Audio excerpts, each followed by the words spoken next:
The planning meeting to order June 15th. Mayor Smith is away on other county business, so you'll have to put up with me as chair today, temporary chair. First thing on the agenda, of course, is need to remind everyone it's our own responsibility to disclose any pecuniary interest you may have on today's agenda. You can do so if and when the matter arises. And we'll move right into agenda item number 2 is the public meetings, and the first public meeting is to deal with the Bruce County Official Plan Amendment number 222-1734, and we'll ask Mr. LaForce from our Planning Department to walk us through the application. After Chris has done that, we'll throw it open to any members of the public that's here today that wish to speak in regards to this matter, and then we'll go from there. So Chris, if you walk us through the report, please. Thank you, Mr. Chair. This is an amendment to the County Plan number 222, and the subject property, if I take you to the map, you can see the first one in the green. It's located, this is just as you're coming into Hanover on County Road 10 at the intersection. Famous corner there. There's used to be the Honda car dealership up here, and the gas station with the Beckers or the Max Milk in that location.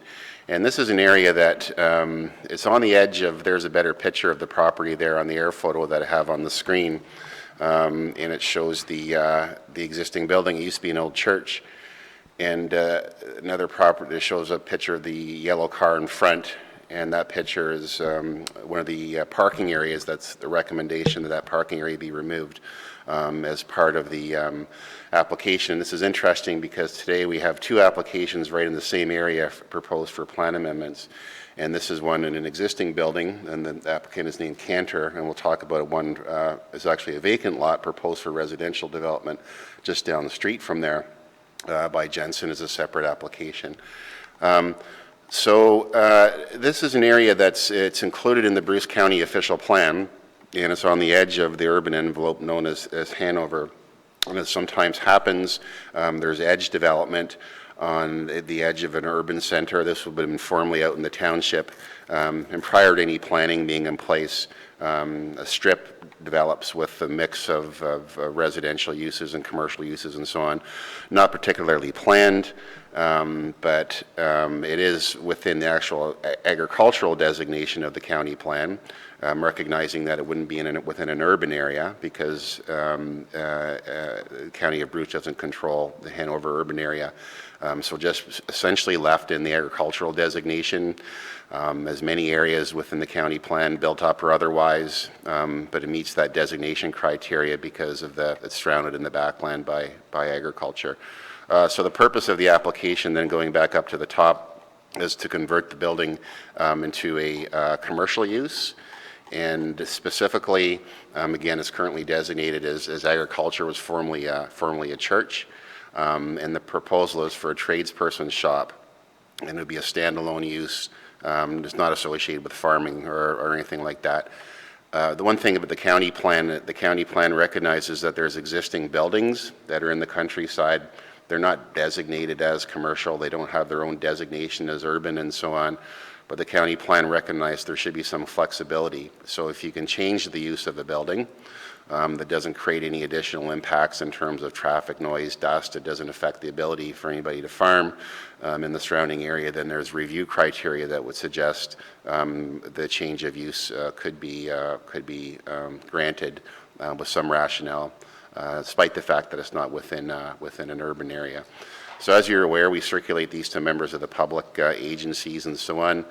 With regard to, there's always a concern for permitting more entrances in areas such as this, because the more entrances you have, then it doesn't really function as an arterial road anymore. It becomes a problem getting into towns and villages if there's long strips of scattered ad hoc development. But in this case, simply from a transportation perspective, no issues with the existing parking, and the one entrance provided the south parking area be closed off, and there's still adequate room on the other side for parking and storage, so on and so forth. No objections, other objections from any of the other agencies that were circulated. Again, in terms of, we always like to talk about the ever popular provincial policies as they apply. The provincial policies, as you know, they try to discourage urban-type development on prime agricultural lands. However, the Bruce County official plan put in place a provision years ago saying, sort of like a do no harm clause, if a building is trapped out in the countryside, not in an urban area, if it can be shown that the reuse of it has no additional impacts, then there's basis for approval of it. So we've reviewed it with regard to those policies, and we find that it's not an issue, in my mind, from a provincial perspective, and so on. So, yeah, I think it's fairly simple situation of the reuse of an existing building, although it is located in a strip area on the edge of an urban area. Again, no additional impacts in terms of traffic and so on by the conversion of the use. And therefore, there's a recommendation of approval on application amendment 222 to the Bruce County official plan. Thank you, Chris. Is there any members of the public that wish to speak to this matter? No one here wishing to speak to this matter today. I'll read the recommendation is that the Bruce... Asking any councillors if they have any Oh, I'm questions. sorry. Does any members of council have any questions on this application before we read the recommendation? Recommendation is that the Bruce County Official Plan Amendment 222-1734 be approved. Is there a mover for that recommendation? Moved by Ann, second by David. Any discussion on the motion?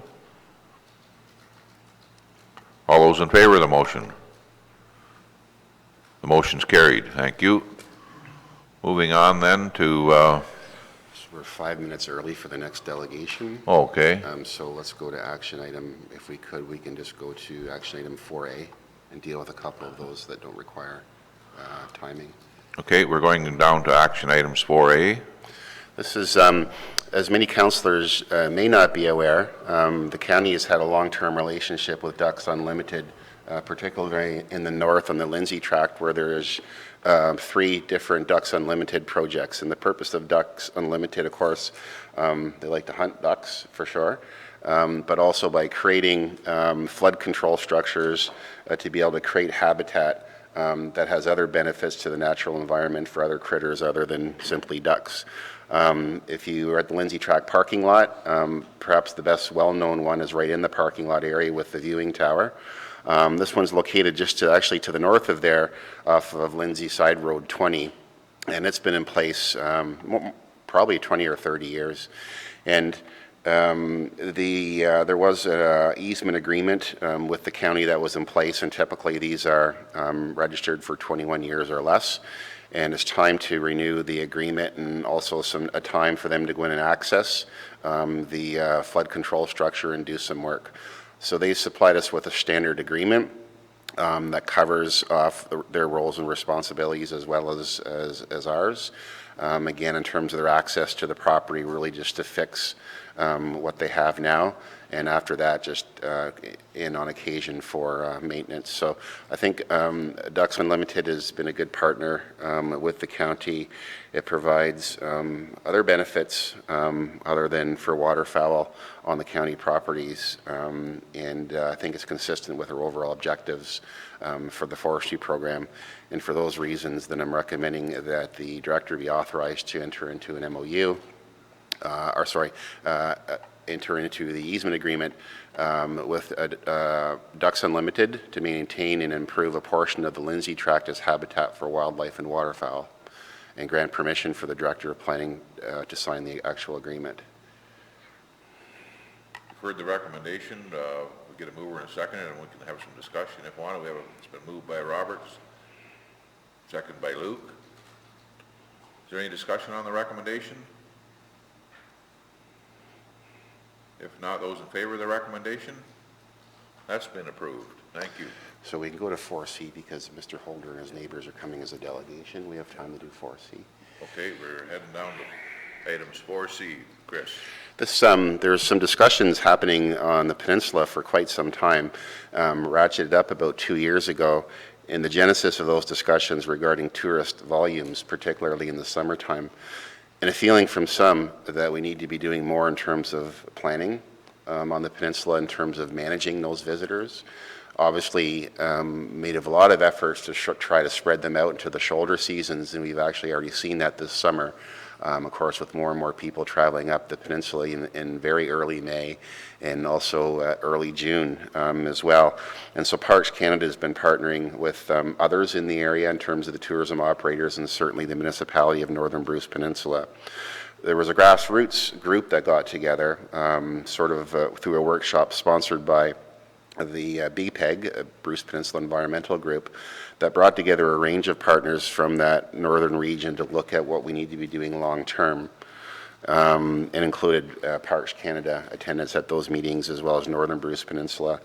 There was a suggestion that we need to devise more of a long-term tourism marketing management plan for the area, and the BPEG representatives, I believe, approached the RTO, who's our regional tourism organization, and looking at them making an offer to provide the majority funding to look at an overall plan for the peninsula, and through the process brings the partners together and starts looking at some of these long-range management decisions that we need to make that look at not only visitors in terms of how we're going to accommodate them in the volumes, but also in my mind looking at other venues other than simply the park in terms of providing other destinations where people can go to take some of the pressure off those key primary tourist destinations where they're going now, specifically Tobermory and the park. So I think that it's likely it would be good for the county to partner within that project. We do have money in our partnership funding to get started in 2016, and there was a recommendation of a contribution of $5,000. I additionally know that the municipality of Northern Bruce Peninsula has been approached, and I believe they've given some support towards the project as well. So I think in terms of it's consistent with our overall strategic approach in the strategic plan in terms of supporting the tourism industry for sure, trying to stimulate and reward new economic development opportunities, and then looking at alignment with like-minded partners such as the business community, municipalities, BPEG, the park, and so on, to come up with a common approach to some of these broader issues on the peninsula. The one thing that's most important to me of this project is we've never really done a proper public land inventory. There is a lot of crown land on the peninsula. Some of it's in preserve status. Very little of it is within recreational status, and very little of those public lands actually have updated management plans on them. So again, an opportunity to bring those partners who hold the provincial crown inventory into that picture. It should be noted that Niagara Escarpment plan, and through the commission, their plan actually directs the Niagara Escarpment Commission to coordinate open space and park planning within the Niagara Escarpment plan area. So it would be nice to bring the Niagara Escarpment Commission to the table as part of these discussions as well, as they're mandated under their plan. It's been somewhat quiet in that area since I've been around, but again, a good opportunity to ask them to step up to the plate to assist in coordinating some of these land use decisions on the peninsula. So there's a recommendation then that we support the concept of the Sustainable Tourism Destination Management Plan for Northern Bruce Peninsula as outlined in the report, and that we acknowledge a contribution of $5,000 towards the project to be funded out of the current 2017 budget. Thank you, Chris. You've heard the recommendation. Is there a mover or a second or discussion? Moved by Ann, second by Milt.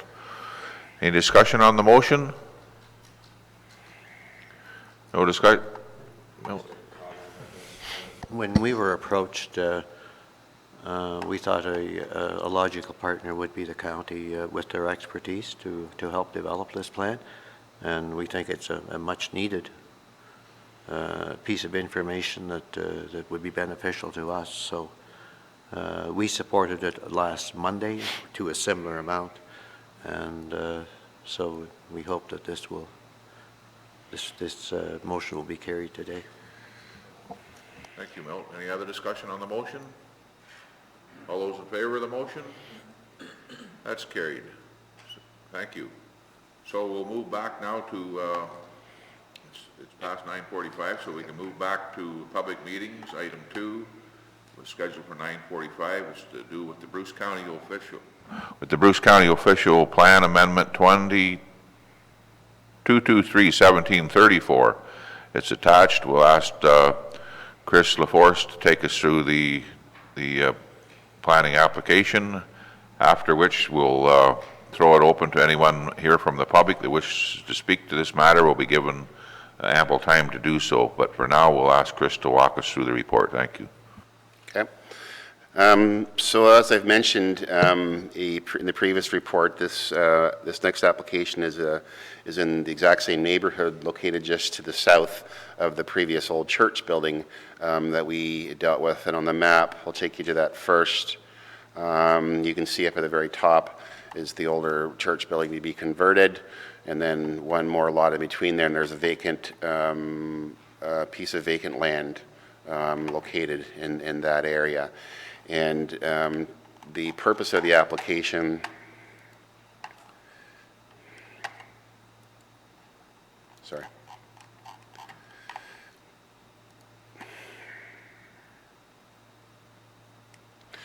The purpose of the application is to redesignate the subject lands, and as is mentioned, they're currently within the agricultural designation within the county plan, and to permit a special exception and to permit the severance of the property into 2 vacant residential lots. And they would have lot areas of just approximately 0.2 of an acre. And again, these are located on the fringe of the town of Hanover settlement area. In this case, just to do a quick review of the recommendation, and you notice the report format here is a little bit different as a result of discussions with council trying to maybe simplify the reports a bit, hit closer to the actual narrative of the recommendation, and then have the details more towards the back of the report. And the recommendation in this case is that based on a review of the file, planning staff are unable to find a reasonable basis for approval of the amendment. And as such, it's recommended that the Planning and Development Committee not approve official plan amendment number 223. So in terms of the background, I've mentioned the purpose of the application, again, on the edge of the Hanover settlement area. The report finds that in general, the creation of residential lots in this area would be a poor idea and not in the best interest of the county nor in the municipality of Brockton. I think there'd be some benefits to potentially the town of Hanover, but potentially less for Bruce County and Brockton.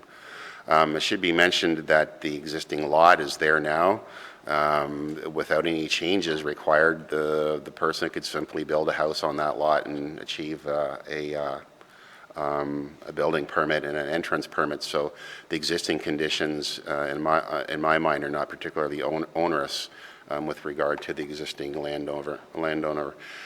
We try to look at some of the benefits, some of the benefits and disbenefits of the proposed lot. So in terms of creating new residential assessment and so on, it doesn't particularly benefit Walkerton merchants, again, because it's on the edge of Hanover. Again, with regard to Brockton recreational programs and so on, again, these people would likely be more affiliated or associated with Hanover, and again, would likely support those facilities within the Hanover area in terms of healthcare and so on, as opposed to Walkerton, just because it's in such close proximity. Any monies paid for sewer and water services would go to the long-term improvement of the Hanover system, as opposed to the Walkerton system. There's also sufficient residential development opportunities within Walkerton, which is the primary settlement area in this part of Bruce County, and also within Brockton. So additional lot creation in the countryside generally negatively impacts the viability of meaningful subdivision development and infill severances in areas where there's sewer and water within our own urban areas. I think that we've covered off this idea of sprawl, and this is the next one in terms of there are some situations that there's a mixture of commercial uses, residential uses, institutional uses there, and not necessarily problematic in allowing some of those uses to change. In my mind, there's a bit of a line, and it's not really a fine line. It's a major distinction when you're actually trying to create more lots and providing additional driveways onto an arterial road that is to be functioning as a primary artery into an urban area. So we've seen this in many cases. Is the more sprawl there is on the edge of the envelope, the more traffic slows down. The 50 speed limit goes further and further out. So on and so forth, and again, it negatively affects the function of that road as getting people quickly in and out of the urban areas. Again, no local parks in the area, no parkland dedication fees for the municipality, where the owners today or in the future would probably spend the majority of their time. There's no logical links to a sense of neighborhood, other subdivisions, and again, not a great location for residential use given the function of the highway. Number of other reasons there. Can't walk to schools, requires car access because again it's out on the strip, and no stormwater management, none of those normal urban type planning things that are in place. So that's a very quick rundown. There's other reasons there as well. I think that in favor of the application, I know our council and the local council is always concerned with assessment growth. So obviously it provides creation of a new lot. We'll add new assessment value to the municipality of Brockton. It could be argued that it's infilling. There's existing development in the area. So potentially that would be a reason why somebody would wish to approve a lot in such a location. But on the balance, my recommendation and what I find is that the application does benefit the landowner, some potential assessment growth, but on the balance in terms of the pros and cons, I would not be inclined to recommend to you approval. Next section goes on quite a bit about the provincial policy statement. In this case, it is designated as agriculture. I'm not going to argue that this is a big agricultural issue. Again, most of the area has been converted, and I don't think it's going to have an impact on people's ability to farm the backland or anything as such. And any restrictions regarding MDS for barns or structures and so on are already constrained by the other uses in the area. So not a large issue with regard to that. As you're aware, we circulate the application to members of the public and also to those agencies.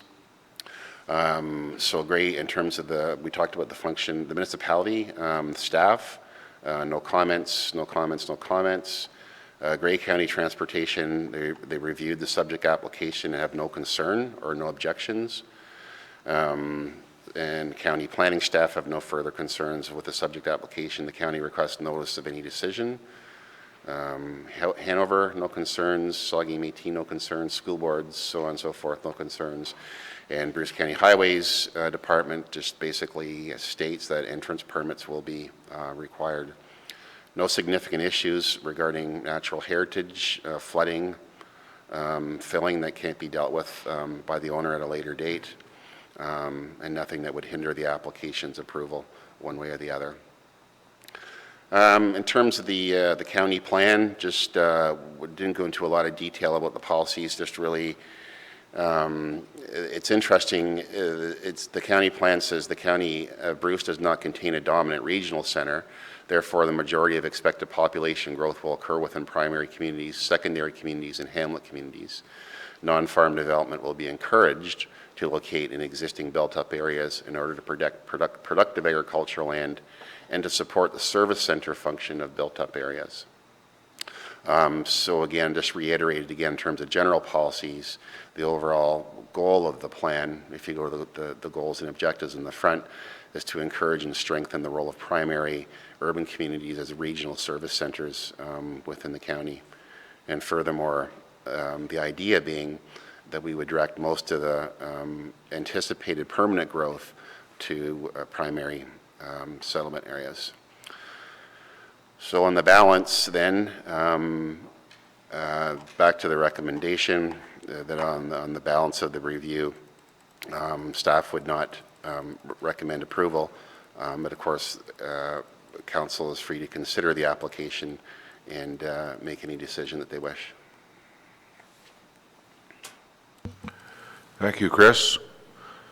At this time, we'll throw it open for any discussion or comments any members of the public may have in this matter. All we ask you to do is to step over to the microphone there and please state your name and your address for the record. Is there anyone here wishing to speak in this matter? Yep, sure. There's a button there you can push so we'll be able to hear you better. Somewhere? Yeah. Yeah, I'm the owner van dat property, and so I think the most I understand, but everything down there is basically the same size lot, you know. Across the road is Hanover, of course, but the lot beside it is the same size, and the lot on the other side is the same size, and then there's one bigger lot in between there. So that's why we thought it would be, you know, suitable to make another lot. And I mean, agriculture, you know, there is no agriculture area in a big area down there, so that's why I was, you know, that's why we made that suggestion to make another lot. And of course, it brings more money to the town, or to the Braakten, because instead of one home, they tax 2 homes. And for me to build on it is profitable too, of course. I make more out money from 2 lots as from 1, even when the lot is bigger. So there is water and sewage, but I think, you know, eventually they tell me that the town of Hanover likely gonna take over in the future. I don't know if that is true or not. But that's why I was, you know, I think it is suitable to make it 2 lots. That's basically all I got to say about it. And in case they not approve it, how do you go beyond that then? And you just get a permit for 1 lot, and that is for 1 house, when it's not approved? And that will be approved. Sorry, could you repeat the When question? let's say the council is against it, or it's not the last thing I can do about it, or if it's just going to be approved for 1 residential building on the lot? So this body, so we're dealing with the plan, and then in order to create a lot within, you're asking council to change their policy in the plan to allow for lot creation in that area.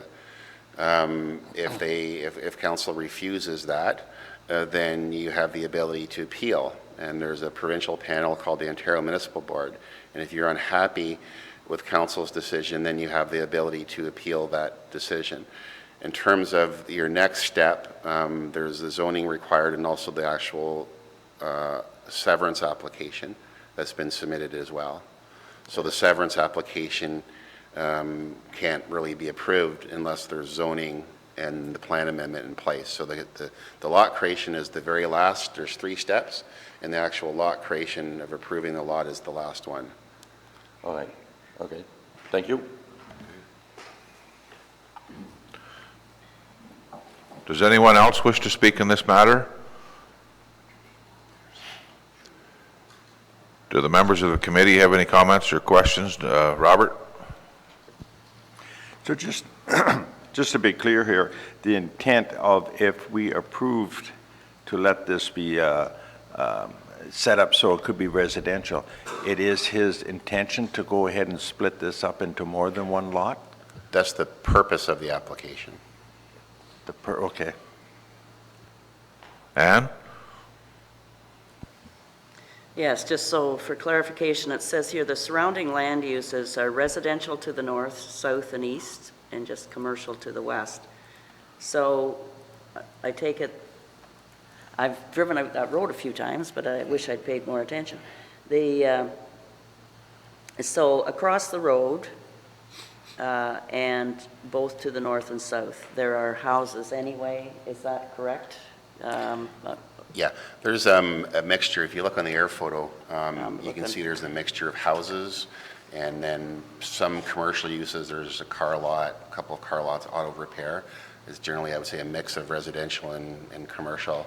You get some old church buildings and so on. So just one more sorry, one more question. I noticed it's 0.2 of an acre for size, as opposed, I assume the original is double.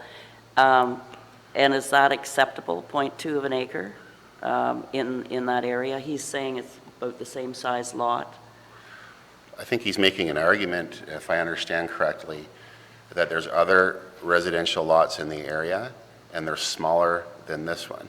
And therefore, if this lot is created, there's other lots in the area that are similar, Okay. is the argument. And you don't think it's just infill, like it's, Oh, it's definitely infill. There's no doubt about it. I think it's problematic that it is infill, Oh. and it's infill not in the proper location, and not for, and I don't think for a good use.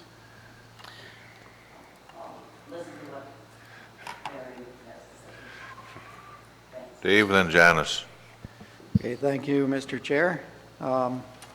This is a difficult application, and I'm obviously torn by it as to which way to go. I realize that there are a large number of people that on that side of Brockton that are serviced by Hanover, both by hospital and recreation. So this isn't new. All of those people go into Hanover for a lot of their their needs. And there is considerable residential area just across the road and around that side to the east, but it is a mix of commercial as well, and that's where I'm kind of torn, and also the fact that coming out onto the highway makes it a little more difficult if they're coming from that side and another lot. But I don't think this, obviously it doesn't hurt agriculture. The farms doesn't take away agricultural land. And since we have that mix, I think I can support the application.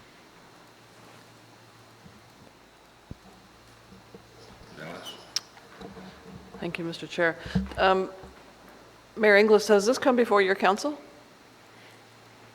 No, it hasn't at this point. It's here first before Yes. it goes to you. Okay, thank you. Any other questions or discussion on the application? If not, I'll read the recommendation again if we can find it here again. So the recommendation is that based on the review of the file, the planning staff were unable to find a reasonable basis for the approval of the Bruce County Official Plan Amendment 22-1734. I'm sorry, 223-1734. As such, it is recommended that the Planning and Development Committee not approve Bruce County Official Plan Amendment 223-1734. Is there a mover or a seconder for that recommendation? Okay, so here's what we've done in the past. We found if it would seem to me that if we don't have a ready mover or a seconder, that you're not so apt to vote in favor of this recommendation. So what we've done in the past is actually we've got a mover and a seconder for a recommendation, and then we have voted against it, and then we introduce a new one. So Ann, you're pretty faithful at seconding and moving motions. Thanks, Ann. And it's been so it's been moved and seconded by Luke. Moved by Ann, seconded by Luke. That the committee not approve Bruce County Official Plan Amendment 223-1734. Is there any discussion on the motion? All those in favor of the motion? Those opposed? The motion's defeated. Is someone interested in introducing a motion? Is that a yes, Janice? Yes.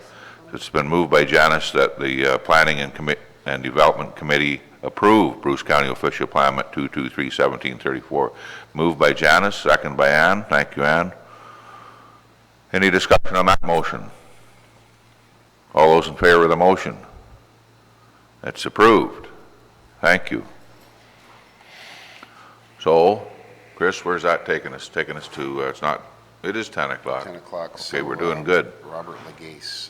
Robert Legase, 10 o'clock, and who's going to walk us through that? think there's a delegation by Mr. Legace. Oh, I'm sorry, yeah, very good. Well, welcome, Mr. Legace. The mic's on, so you're good to go. Yeah, bottom.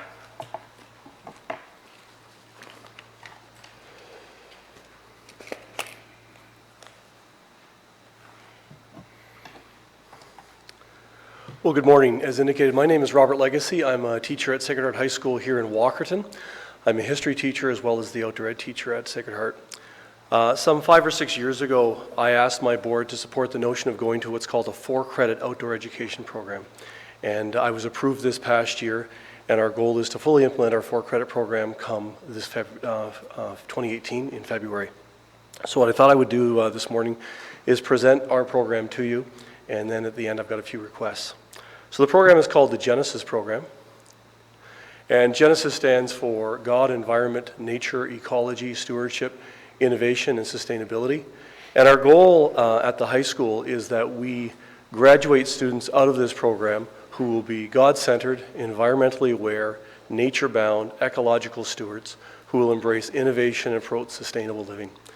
That's the goals of the program, and to get us there, what we're going to be doing is promoting environmental awareness here as well as provincially, nationally, allowing students to experience what outdoor experiential education actually looks like, and we'll speak about that in a moment. We're going to incorporate within these 4 credits cooperative education so students actually get a sense and an understanding of what it looks like to work in a resource-based industry in around this area as well as provincially.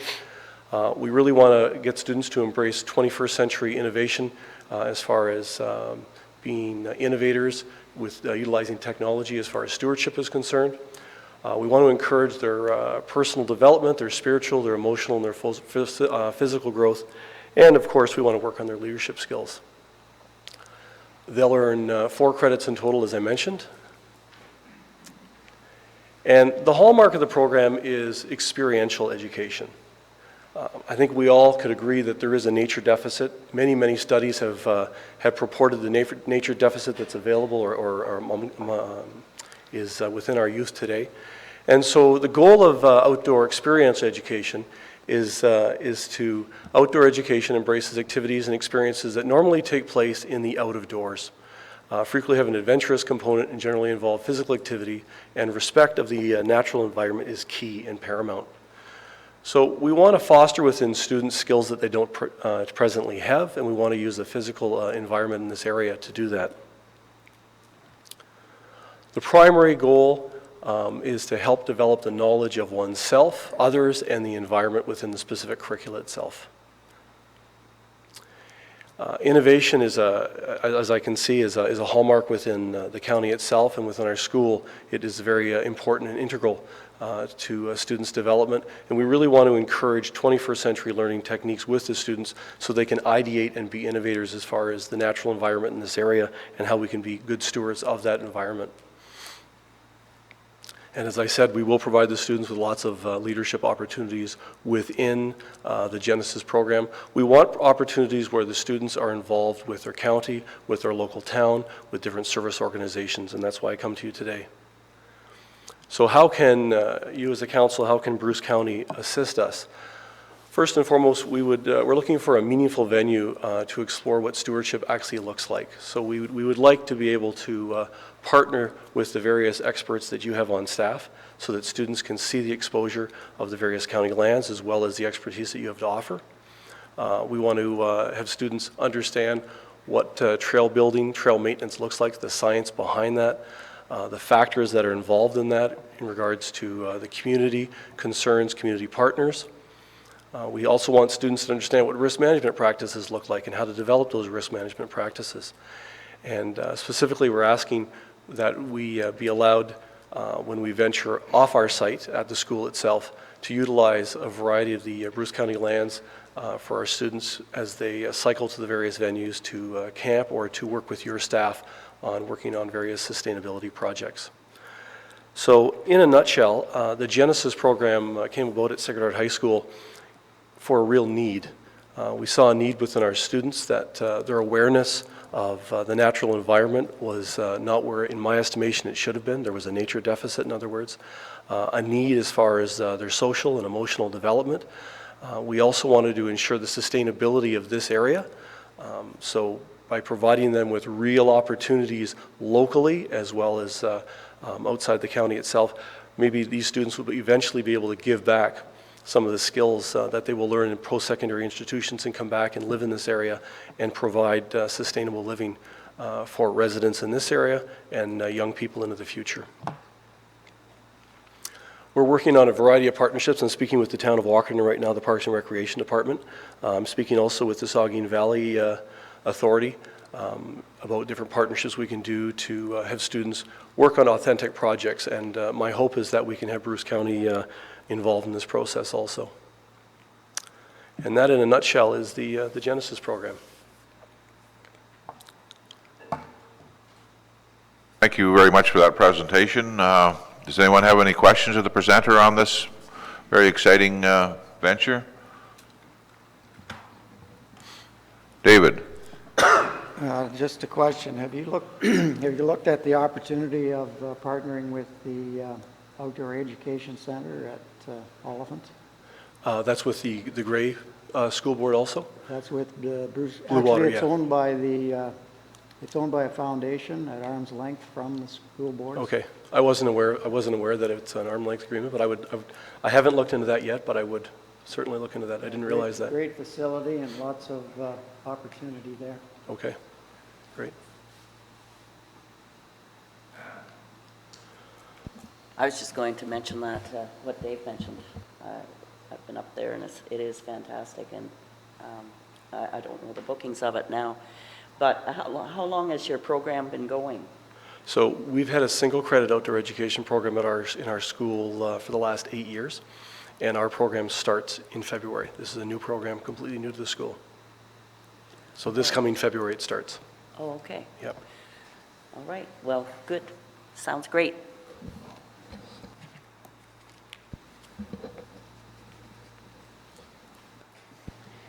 Sorry, through you, Mr. Chair. The only concern that staff will articulate to the committee is the suggestion of having minors camping on the property, and we will work through that in terms of whether or not it makes sense because of the liability and the legalities of having minors on the property without our direct control, care and control. Thank you for that, Kelly. Any other comments? If not, I'm sensing that we'd like to cooperate with you on this program. Wish you the very best, and you'll maybe coordinate with our trails coordinator, work together with our trails coordinator, and Kelly's concern, I'm sure we can get that addressed, and wish you much success with your program. Thank you very much. Anything else on that matter? We'll leave it at that then. Thanks for coming.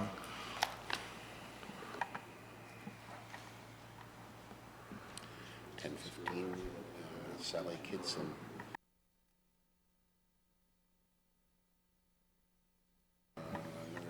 There you go. Where's the presentation?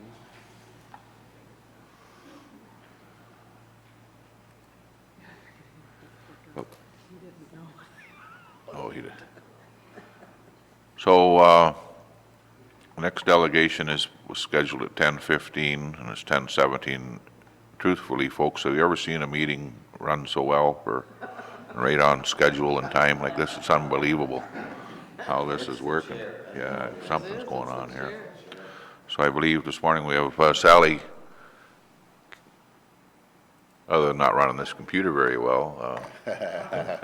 Sorry. Sally Kidson. That's me. Good morning. Thank you so much for... Yeah, there we go. Good morning, and thank you very much for having us here. I have two people with me. We come from the Saugeen Memorial Hospital Foundation in Southampton. We're very pleased to speak with you about a new and exciting event that we hope to bring to Bruce County. We weren't sure exactly where to start our conversation with Bruce County, so we thought starting with the mayors was the best place to go. I'm going to introduce our chair of our board of directors, Johnny Ebel, and Jason Verma, who are also going to be speaking today. Good morning, thank you. We just want to introduce the idea of a plan for August of 2018. The event has great potential for the community and for the foundation. We originally considered the event on the 18th. We are now looking at the 19th as an alternate date because the roads might be a little slower and quieter. Regardless, it'll be scheduled for August 18th and 19th. The word Gran Fondo means big ride. It's an Italian term that refers to a long distance ride, not a race, just a ride of up to 160, however long you really want to make it. In our case, it's going to be 160 kilometers. The race is going to take place through the municipalities of the Saugeen Shores and the Saugeen Memorial Hospital catchment area. On the third slide, you can see some of the points on that are going to be some of the benefits to bringing in an event like this to our community. There are many ways for people to get involved. In particular, it'll be great for hotels, motels, B&Bs, restaurants, bakeries, grocery stores, specialty stores, artisans, that kind of thing, pubs. Businesses interested in assisting will be able to place links on the Gran Fondo registration website as well, so they can have direct links and direct contact with the people who are registering for the event. The vision is there as well, and you'll see that by some of the points on the benefits, also we're trying to incorporate as many of the individual community businesses too. These are some of the partners. I think the next slide will be partners. Yep, there's some of the partners that are key to the success of the event. We've already spoken with the town of Saugeen Shores, and today we're here speaking with you. There's lots of opportunities for cross-promotions, coordination of activities, involving different demographics and different communities and cultures as well. Businesses, tourists, students, people of all ages are going to do it. We have a family event planned for it as well. It is going to be fun and exciting. We're looking forward to it, and it'll probably end up being an entire weekend event.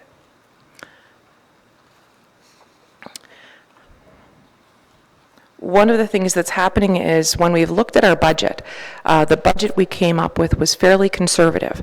We looked at all the figures, figured out what the most optimal profit and the most optimal benefit to the Saugeen Memorial Hospital will be, and then we cut it.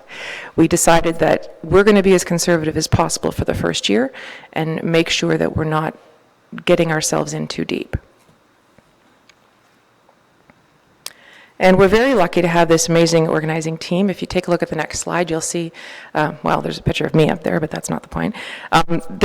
Jason Verma and Multisport Canada are really going to be key to this. This is a company that is going to assist us with it, and they have the kind of expertise to make this event a truly professionally run one, and one that will benefit the community. And I'll let Jason speak.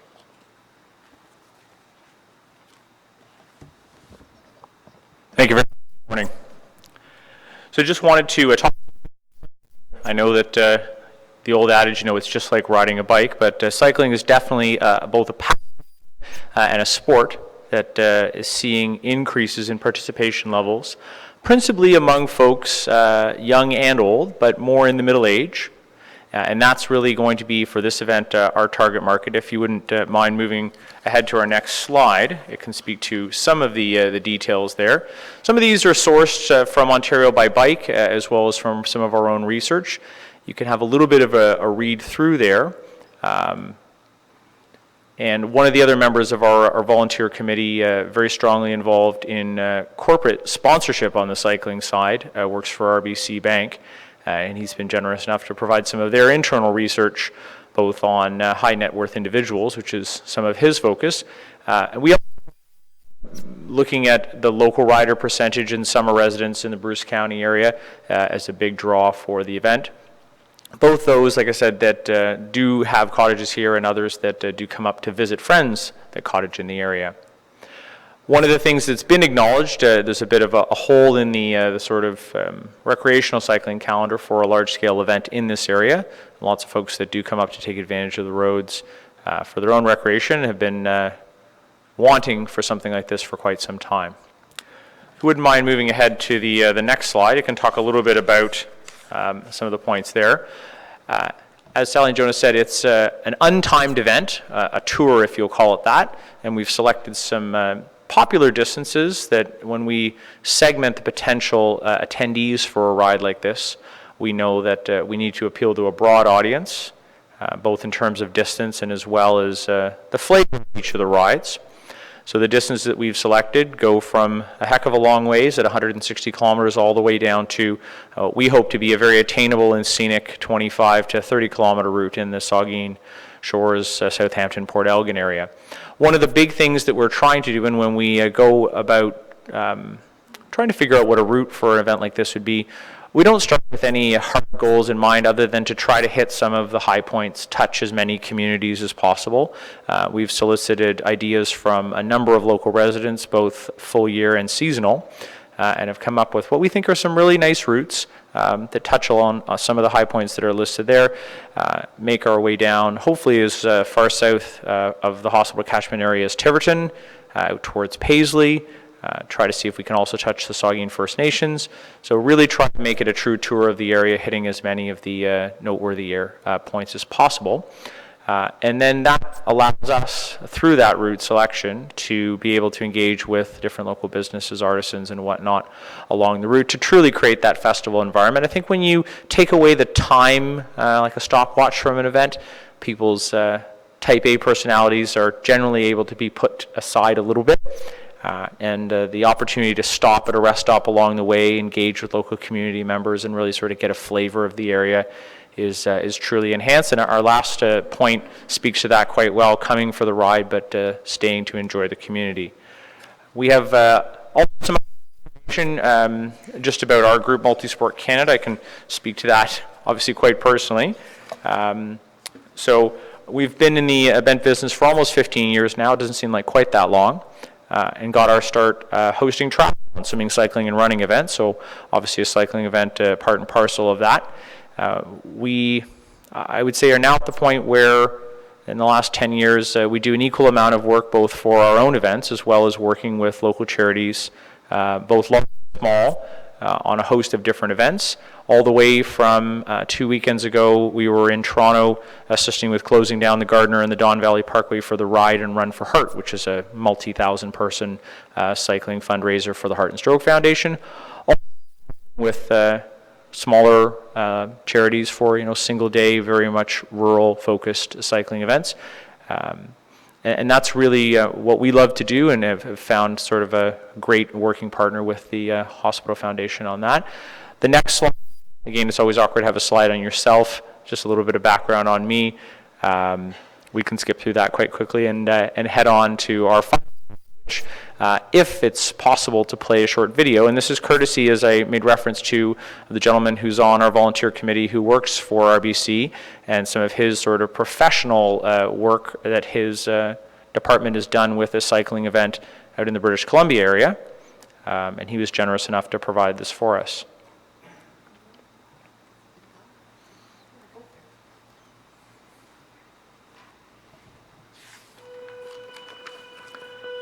And there is some sound associated with the video as well.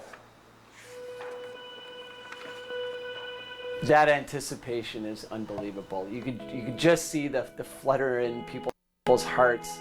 Their feet start to stamp. Their heart starts to rise. That anticipation, we're ready for the gun to go. It's so exciting to see all those athletes, all those faces. They're strewn for hundreds of meters down Stanley Park along the causeway with the beautiful reflection of the rising sun off the city skyscrapers. It's a phenomenon to be witnessed. The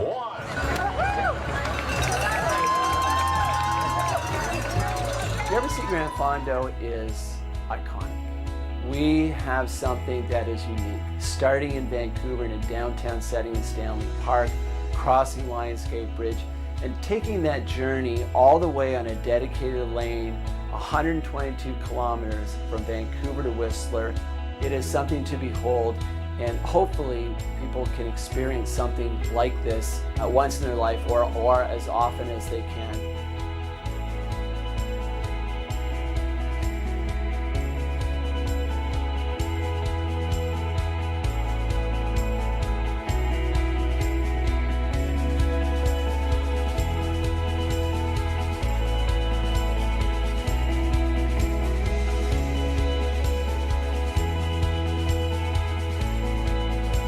people get the fact that this is a bike ride, but what we do is we create a whole weekend festival with festivities of package pickup, of dinners, of parties. And the ride is the challenge that people are looking for. It's building that camaraderie. But really, when they cross the line in Whistler, it's about celebrating those achievements. It's the stories, it's the reunions, it's the hugs, it's the tears, it's the celebration that really makes this event special. And Whistler comes alive when those 4,500 riders come up, see the Sky Highway, and they arrive at Whistler. The town comes alive, I can tell you that.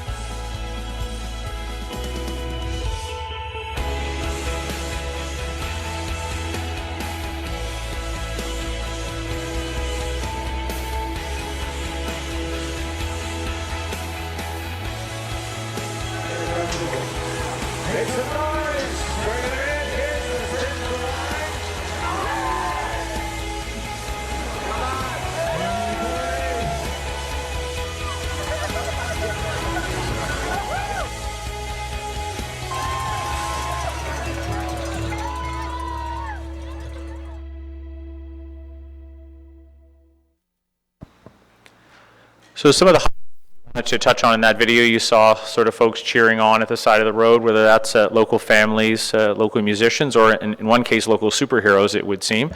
And as well,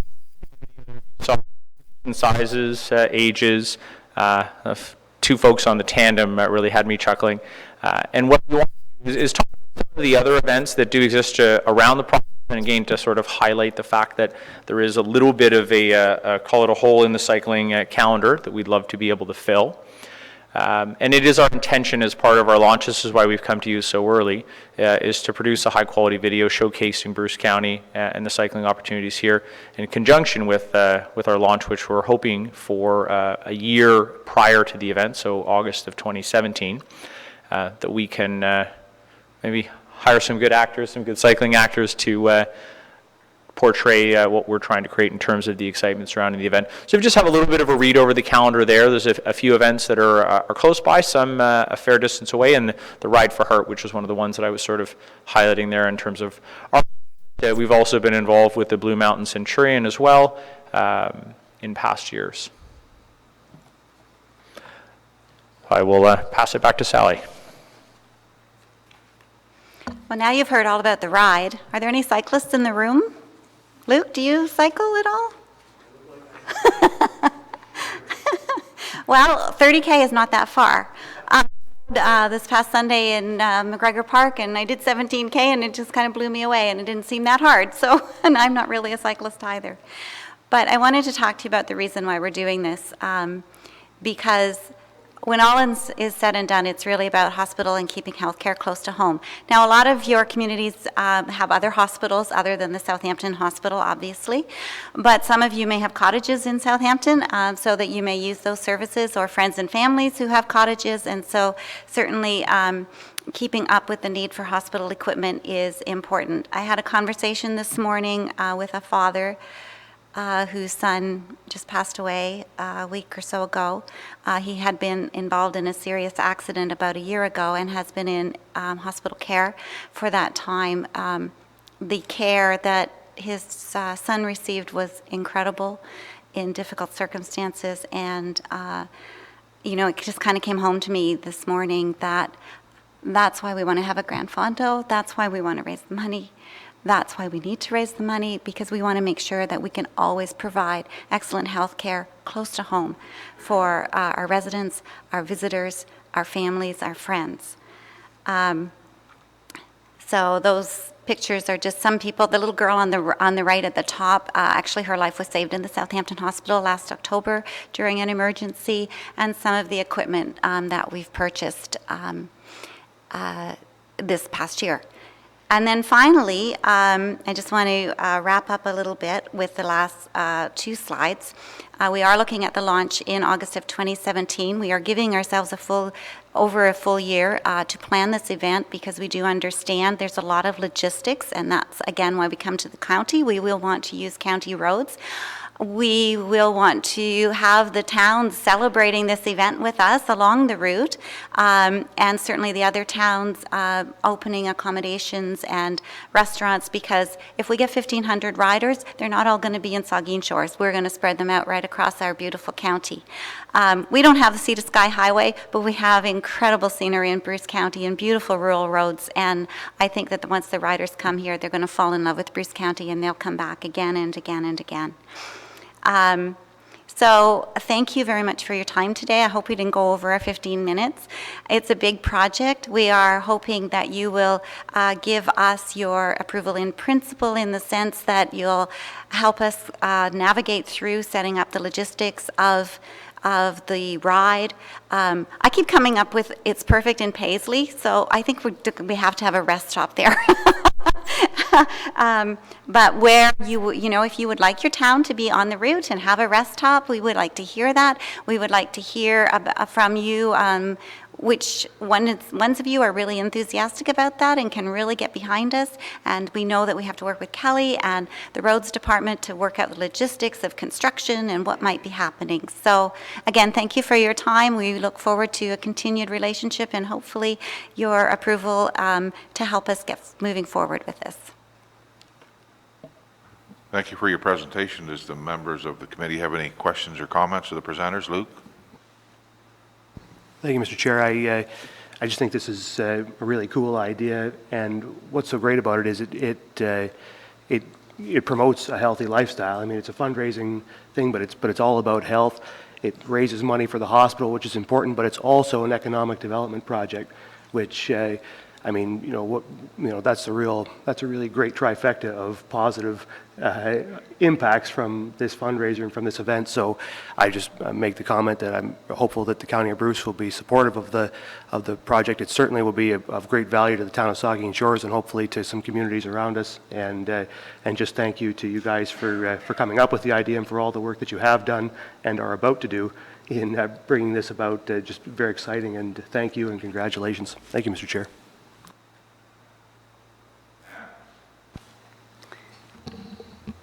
Yes, we might steal your idea, because we're hoping to get a hospital retrofit soon, right, Will? Here in Kinloss and the municipality of Kincardine. But anyway, when you have your event in 2018, I think it's great you mentioned coming through the municipality of Kincardine. I heard, and you can take the long route through the municipality of Kincardine to Paisley, if you like. We do have some good country roads that are paved, and but again, it's the people knowing about it. But please contact our staff. We do have a facility in Underwood that is one of our maybe secrets to some people, but it's on the Port Elkin. People seem to know a lot about it. And come to Underwood quite frequently, but it is, there's the community hall and the washrooms, and it is a great center. And we do have that as tentative on one of our routes. We do have going through there, so. Yes, and if you get all the way down to Tiverton, we'll see you. But no, I think it's great, and I wish you every success, and just contact the municipality of Kincardine staff. We do have a staff person in Underwood every morning of the week. Perfect. Thank you. Okay. Okay, thank you very much for your presentation. The Bruce County planning staff will bring back a report to County Council, and I'm quite positive you'll get the county's full support. I know that Luke's got a whole year to get training, get on a bit of a cycle. I'll support him. I know he's a great actor. If you're looking for an actor, he can act like a son of a gun, yeah. So, and the rest of us may just be very vigorous observers. We wish we were younger. Get superhero costumes for you. You can always be cheerleaders on the side of the road if you don't want to ride. Cowbells. Thank you. Good luck with your project. The next delegation this morning was for Hope and Dale McCosty. Have they Go ahead. Thanks. The delegation is in relation to a disputed consent application that we have, and as you're aware, most consent applications are routine. We get the sign-off from a clerk of the municipality on the conditions and so on, and they're approved by staff. There's sometimes a case whereby can't get a planner to recommend approval of it, or there's issues from neighbors where it's under dispute, and then under the procedural bylaw, it needs to come to council. And so what's happened with regard to this is the applicant is also here who would like to be heard, as well as some of the neighbors who are located in the vicinity of the proposed consent. And thereby, I would propose what I would do is do a quick review of the report, to give some background information, then hear the actual delegations in relation to the file. And so then the report then would be item 4B.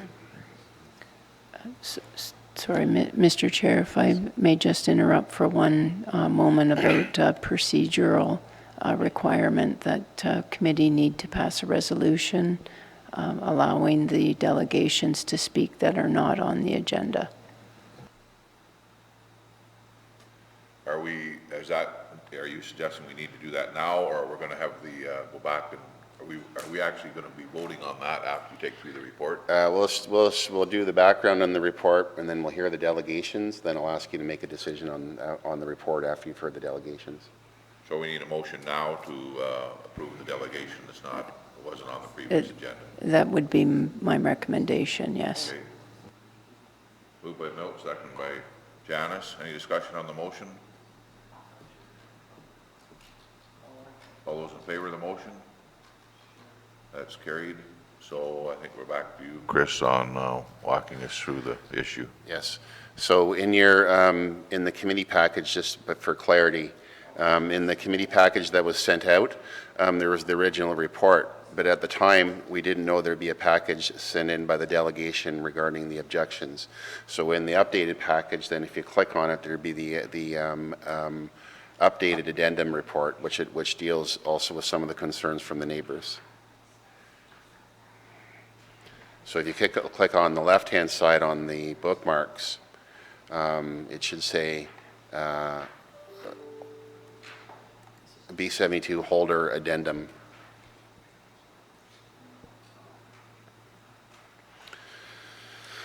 Okay. This application, looking through the file, goes back to the early 1990s. And additionally, there was amendments applied for in around 2010, 2011, and there was a plan amendment application and a zoning that was approved by the county and the local municipality. And the purpose of the application, I'm going to take you to the map first of all, and there's an existing residential cluster located across from the Ainsdale Golf Course. And just take me a minute to get to the map just because of the file size.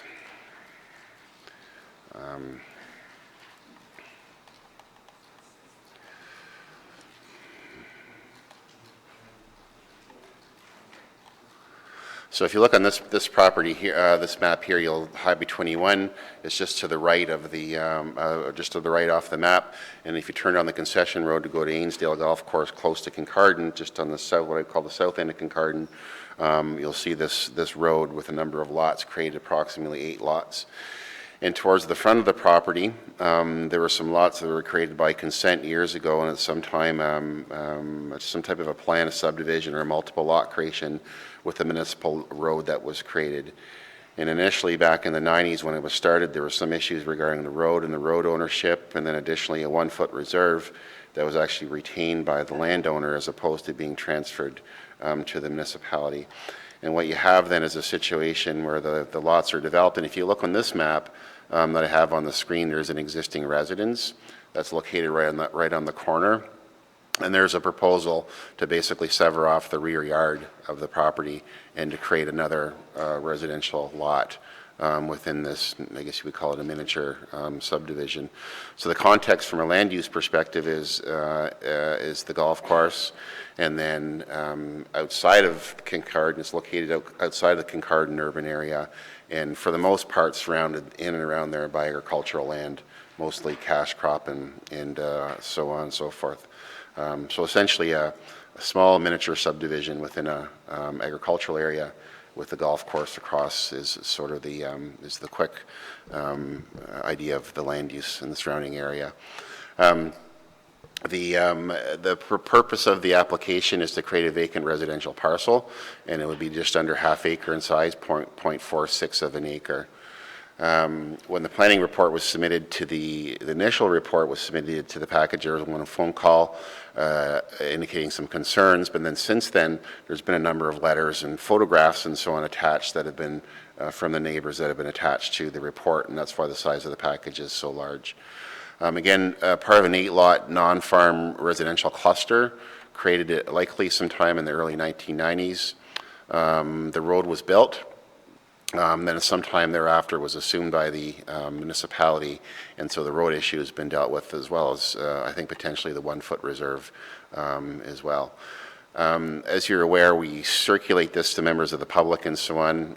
There was a number of concerns you'll hear from the public. I'll just try to summarize them very quickly so you'll have an idea. The first is that the neighbors have indicated they didn't receive a proper notice of the intent to sever of the new lot. And with regard to that, the notice would have been provided with the initial application in 2011. And again, the county and the township approve all applications except for consent severances, except for the consent and the severance in 2011 and 2012, because there was outstanding issues, my understanding was at the time, regarding the reserve. Again, the notice was sent out, and at some point the neighbors were tipped off that today's meeting was going to be taking place. Issues from the public, they've indicated that they feel that the septic system for this lot must be a tertiary system due to the already high nitrate levels in the soil. And going back through the file, there was an initial groundwater study done in terms of suitability, and at the time it was actually the health unit was the approval authority as opposed to the under the building code. And at the time of the report, it was indicated that because the water is from deep in the area is from deep bedrock wells, there doesn't need to be a concern for nitrate loading. This despite the fact that the county official plan has a nitrate criteria of no more than 10 parts per million at the property boundary. A lot of thought being given to this issue, and I think in summary, where staff is not recommending approval of the application, but if it is approved, the issue of nitrates can be overcome by requiring as a condition of consent that a tertiary system be installed on the property, which would reduce it below the 10 parts per million at the boundary. So I've covered, I think, for the most part, that it is a valid concern regarding groundwater and elevated nitrates. I don't know if there is in fact elevated nitrates in the area. It could be farming, could be septic systems, and so on and so forth. But again, with the implementation of a mechanical system, such as a Waterloo biofilter, it need not be an issue. The neighbors have indicated that there's issues with stormwater within the subdivision that have been recurring over the years in terms of surface flow and a number of the ditches being backed up and so on and so forth. There's some extensive comments from the municipality regarding the history of the area, some very recent heavy water flows that have backed up some of the ditches and over the driveways. The general perspective on this is that, again, if council did decide to approve it, then the condition for a lot grading and drainage plan to ensure that this can handle any of its own stormwater and that flows from roof leaders and so on are not put onto neighborhood property. These can be generally dealt with what's referred to as in this report as a lot level and grading and drainage plan. There may be preliminary ones actually in the file, but to make a long story short, it could be a fairly quick condition that could resolve the issue with regard to stormwater flows and stormwater management within the area. Neighbors have a concern regarding lot size, and they indicate they feel that the lot size would create a bad precedent, and they indicate that they feel the existing lot sizes are nominally 1 acre or plus. Again, a valid concern. With regard to this, the Township of Huron Kinloss did approve a site-specific amendment in 2012 that permits the reduced lot area. of 0.5 acre with a lot width of 31 meters. And potentially, if the lot is created, then we would see a rash of other type of applications, potentially increasing, if not doubling, the density within the unserviced subdivision, which would be a concern long-term, certainly. So potentially, we can address the issues with regard to this lot through a requirement for a lot grading and drainage plan and tertiary systems, but long-term, it certainly becomes a broader issue regarding groundwater and densities. The neighbors have issues regarding the character of the potential development. They feel the lot would be smaller than those on the court. It would not match the character of the neighborhood. With a smaller lot, the owner would not be able to build a dwelling that reflects the character of the other houses. And again, the County of Bruce official plan basically puts this in a designation called agriculture with a special exception that permits the residential development. And in terms of house size reflecting the character of the neighborhood, we don't normally regulate house size. They're regulated under the terms and conditions of the zoning bylaw. And so provided it meets the minimum requirements of the zoning bylaw, I don't know that character essentially forms a critical issue in relation to the application. The neighbors have indicated there's restrictive covenants on the property. One of the provisions of the restrictive covenant deals with eaves troughs. Down pipes and eave troughs are not to be discharged into the side yards and so on. In essence, I believe the Holder property was created prior to the rest of the lots. There doesn't seem to be any evidence that the restrictive covenant applies to the Holder property. However, the issue again with stormwater should be addressed and can be addressed through the requirements, if council approved it, through the lot grading and drainage plan. So the rest of the report really deals with rationale related to the application. As you're aware, there was a recommendation from staff that it not be approved, but if it does, I think some of the issues that are brought up by the neighbors could be addressed through the conditions of the consent, and there's some draft provided conditions attached to the report. So, Mr. Chair, at this point in time, then I might suggest that Mr. Holder and also additionally the neighbors be allowed an opportunity to address the committee if there's no questions from council. Any questions of council at this time, or we'll hear the delegations and then we can have questions again? Open up. So we'll go with the delegations. The first delegation then, Chris, is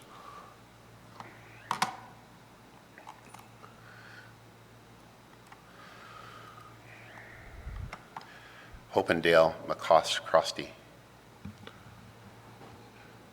we invite you to the microphone there, and the floor is yours. Welcome.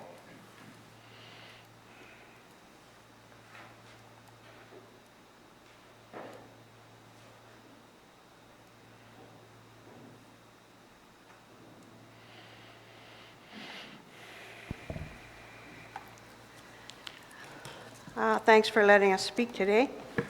My name is Hope McCroskey. This is my husband Dale. We own lots 10 and 20. We left the farm and wanted space, so we bought 2 adjoining lots so we'd have no close neighbors.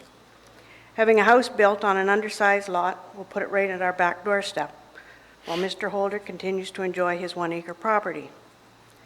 I assume you have our written objections, and we respectfully ask you to deny the severance and the variances.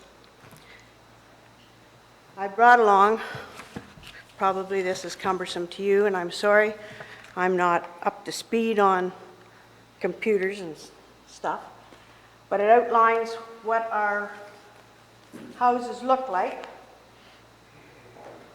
It gives you the size of the house, the size of the lots, all quite specific. The site positions, the distances between the neighbors you can see. And I've added some highlighted pages here from the planning department of here in Kinloss that I'd like you to consider on behalf of our neighbors. There is from one of your indications sent to me, aerial view, that's totally changed. The whole subdivision is totally changed. It's not empty anymore. So I'd like you to be able to, you can't just go and, you're not just going to go and have a look at the subdivision. We'd like you to do that, but it's not going to happen. So we tried to show you by pictures what it looks like. The site map submitted in 2011 is outdated. It doesn't show the lots that were sold. It's inaccurate and it's not to scale. So I have also reiterated on it what has happened. And I would like to say that the proposed lot is undersized. Mr. Holder did own the area all at one time. He built a home on 1.36 acres or whatever, and then he moved next door and built it on another 1.34 acres, and then he chose to sell the rest of the subdivision. And it's my understanding from a previous employee that the 5 lots were to be 10 initially, and they were made into 1+ acre lots because the township and the county didn't want the density. So that's how we ended up with 1 acre lots plus. So I have a few questions. None of us in the subdivision were privy to any of this previous things. This all started way back when we bought. There was we knew about the easement, and we were assured when we bought our lots that there would not be a laneway and that would not be divided, so we bought. Those lots sat empty for quite a few years. We did buy the first one. There was a,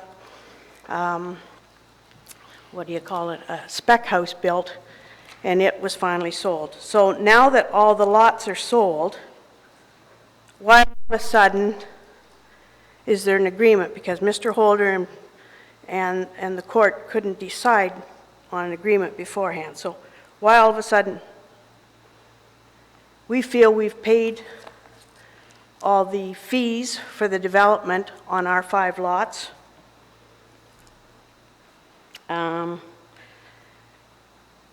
Also, I was quite surprised to see the notice of severance put on the back of a for sale sign. Could have turned the sign around and had it on the empty side, but he chose to put it over. So, I went over and I tried to speak to Mr. Holder, and we felt that as farm people, we always talk to our neighbors before we did anything. And so I approached Mr. Holder, and we hoped to resolve something amicably and get a few answers. It didn't work out so well, so that's why we're here. I'm sure you have familiarized yourselves with the ongoing severance years in the making, and with my added input here, you will do due diligence and consider everyone's interest in the severance, not just Mr. Holder and Peninsula Group, but us as the subdivision. Once again, I respectfully request the severance and variances to be rejected as per Bruce County and Township of Huron-Kinloss planning is in the past decision. Should the committee as a whole reject our objection and allow a severance, we request you to consider the following.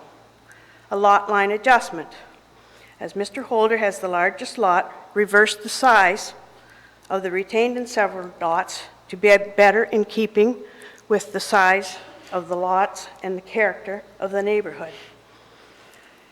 Then lot 2285 at the front would be the same size as lot 2295, right directly across the road, both facing concession 12. Problem solved. The severed lot would be 0.9 acres, which is more in shape with R1. A proper house could be built, a proper septic system could be done. It's our understanding the purchase of the easement comes with conditions that the same covenants and site plan must be adhered to as Peninsula Heights and to be registered on deed whether Mr. Holder builds or sells the lot. To go with the neighborhood, that would mean a bungalow, no two-story home, house plans to be approved by the 5 lot owners of the Peninsula Heights. We would appreciate that. I know you said you don't dictate what kind of a house to build, but to maintain our character, we would appreciate it. We do pay pretty high taxes for the benefits we get. Lot grading and stormwater management plan and drainage plan are absolutely necessary in light of the current ongoing unresolved water problems in the subdivision and along Concession 12 with reference to the Stewart Drain, surrounding land elevation and swale areas. And I know in the past 2 weeks, 2 of the landowners have been to council members and others, our Matt, building inspector, about the drainage problems. They're not happy. At the moment, I'm happy. And we would also like a tree retention plan acceptable to the adjoining properties to maintain our privacy and sustain wildlife, that in particular for Lot 10 and Lot 2279 on Concession 12. Thank you for letting me speak before you today with my concerns. Do you have any questions of us?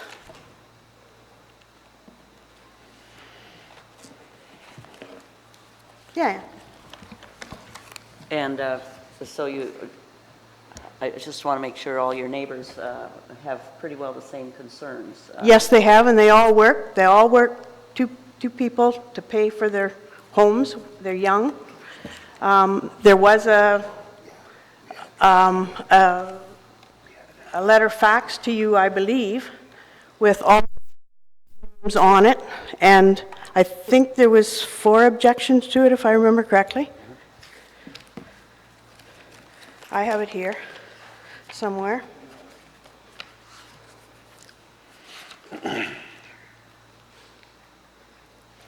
Yes, they talk about the flooding and drainage issues, reducing the lot size,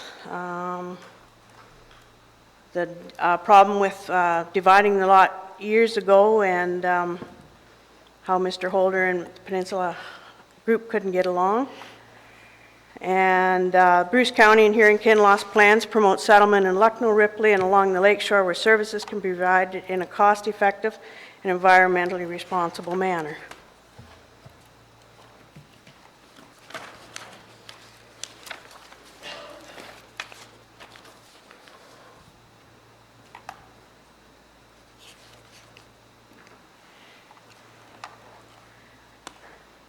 We don't feel the variance is minor in nature. We don't feel the general intent and purpose of the official plan and zoning bylaws being maintained. And we really feel we've been let down, the 5 lot owners feel we've been let down by the township and the county and our builder, because we were given the false idea that it was 5 exclusive lots on a private enclave. That's all I got to say. Thank you. Thank you for your presentation. You've done a lot of homework there, and the pictures all help. It was very well presented. Thank you very much. I think the... Would you like these? Yes. I know it's, do I expect decision today? Yes.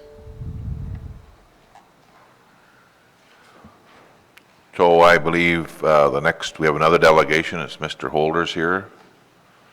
The floor is yours, sir. Look forward to your presentation.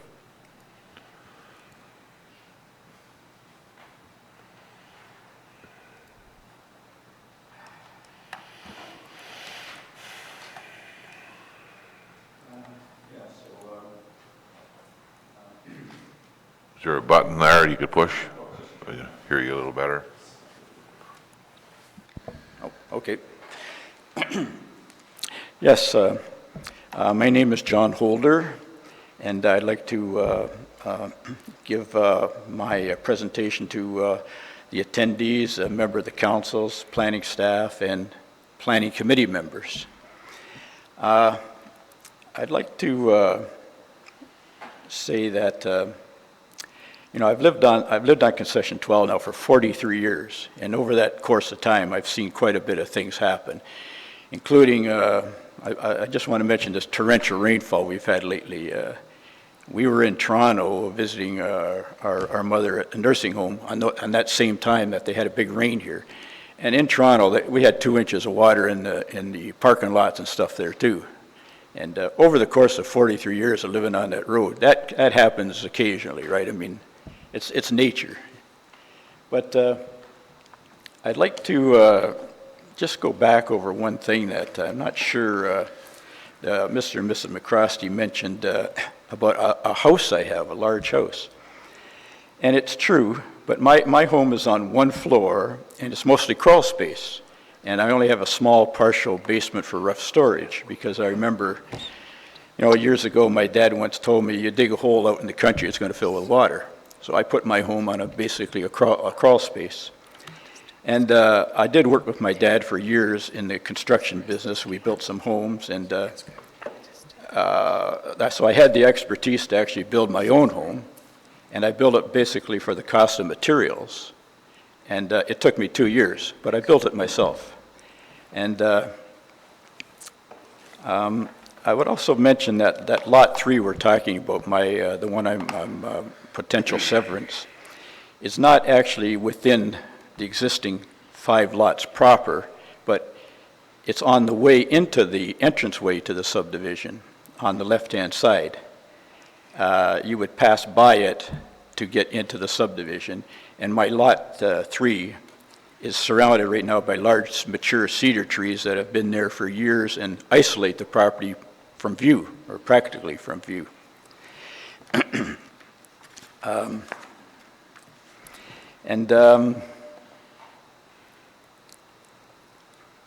Well, there's a few other things here, but I won't go into them since they weren't mentioned here at the time, but they're on file in my presentation about garages and all the birds that are around my property.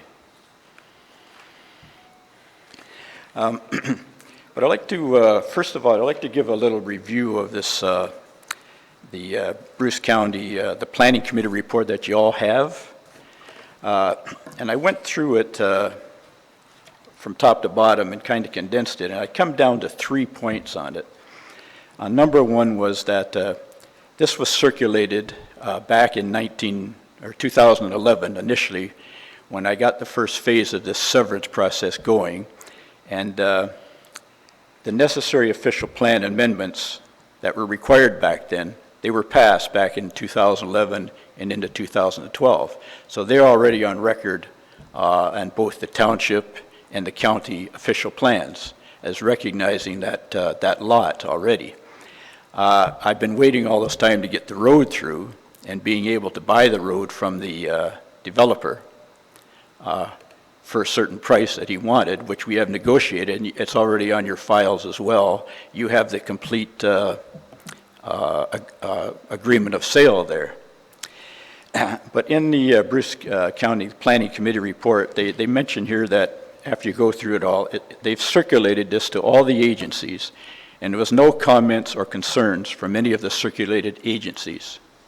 And that includes the Saugeen Valley, who are concerned about down the road there's a highly forested or completely forested bog down there.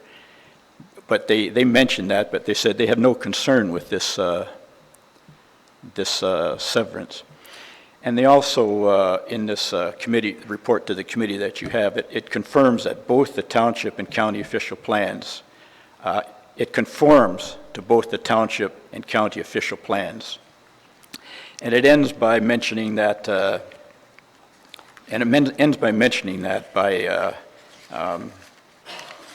chief planner, Dave Smith. Geez, I gotta get my glasses. He says, in my opinion, the application is consistent with the township if you're on Kinlaw zoning bylaw. And another one, he also mentions the official plan as well. So I think that kind of summarizes what's in this committee report here that you all have. But I'd like to read, because my memory's not that great. So I wrote everything down in large print here. I don't know if you remember, last time I was here a few years ago, I was actually reading this with a magnifying glass, but I've got 2 new lenses now, and now I just need glasses. So I'll just review. I would like to present documents and comments to inform the Planning Committee with enough facts for them to make the decision favorable to granting a severance to Lot 3 of Registered Plan 3R 5720. And I'd like to start by addressing the concern of Mr. and Mrs. McCrosty, as outlined in their letter, which was addressed to the Bruce County Planning and received, I think, on June 7th, 2017. Mr. McCrosty's letter was overall was very well written. However, I would like to discuss several discrepancies in the conclusions she draws concerning Lot 3. And they are as follows. I think you might have this as well. Number one, I think it appears a major concern is possibly having a house built directly behind Mr. and Mrs. McCrosty's house, which is situated on Lot 10. However, I must point out that every survey of the subdivision since 1994 clearly shows Lot 3, my lot, legally surveyed and in place, as illustrated on the Hampshire Court surveys. And I'm sure that each person who purchased a lot from Mr. Dave Seaton received a copy of this safe survey beforehand. So, I mean, they knew what they were getting into when they purchased. On October 6, 1993, I think you have a letter on this too. When Bernie Neimer purchased the land for the proposed subdivision from me, part of our sales agreement was that Lot 3 would be surveyed and eventually have frontage and access to the new road, which he would be putting through to service the subdivision. And at that time, half-acre lots with 100-foot frontage was the norm. And as a matter of fact, in that little the picture you saw there with the of the area, there are some half-acre existing lots already there. It's not a precedent. I mean, there is a precedent already because there is half-acre lots there already in that little cluster. I would also like to point out that every Peninsula Heights subdivision for sale sign, and Mr. and Mrs. McCrosty, in their letter, they showed an actual picture of that sign, and I have some there as well. There has been 4 different signs over the course of 1994, and it goes back 20 years. And every sign shows Lot 3 clearly defined and delineated on that signage. And like I said, in fact, there was 4, and in fact, the 4 existing properties surrounding the subdivision are also included on the same Peninsula Heights subdivision for sale sign. And this sign was posted at the entrance of the subdivision and has been there for, over the course of 20 years, there have been 4 different signs. And they all showed the same thing. I think I saw pictures come off of it. Some of them were pretty colorful. And I would like to say that it should come as no surprise that Lot 3 would someday be built upon.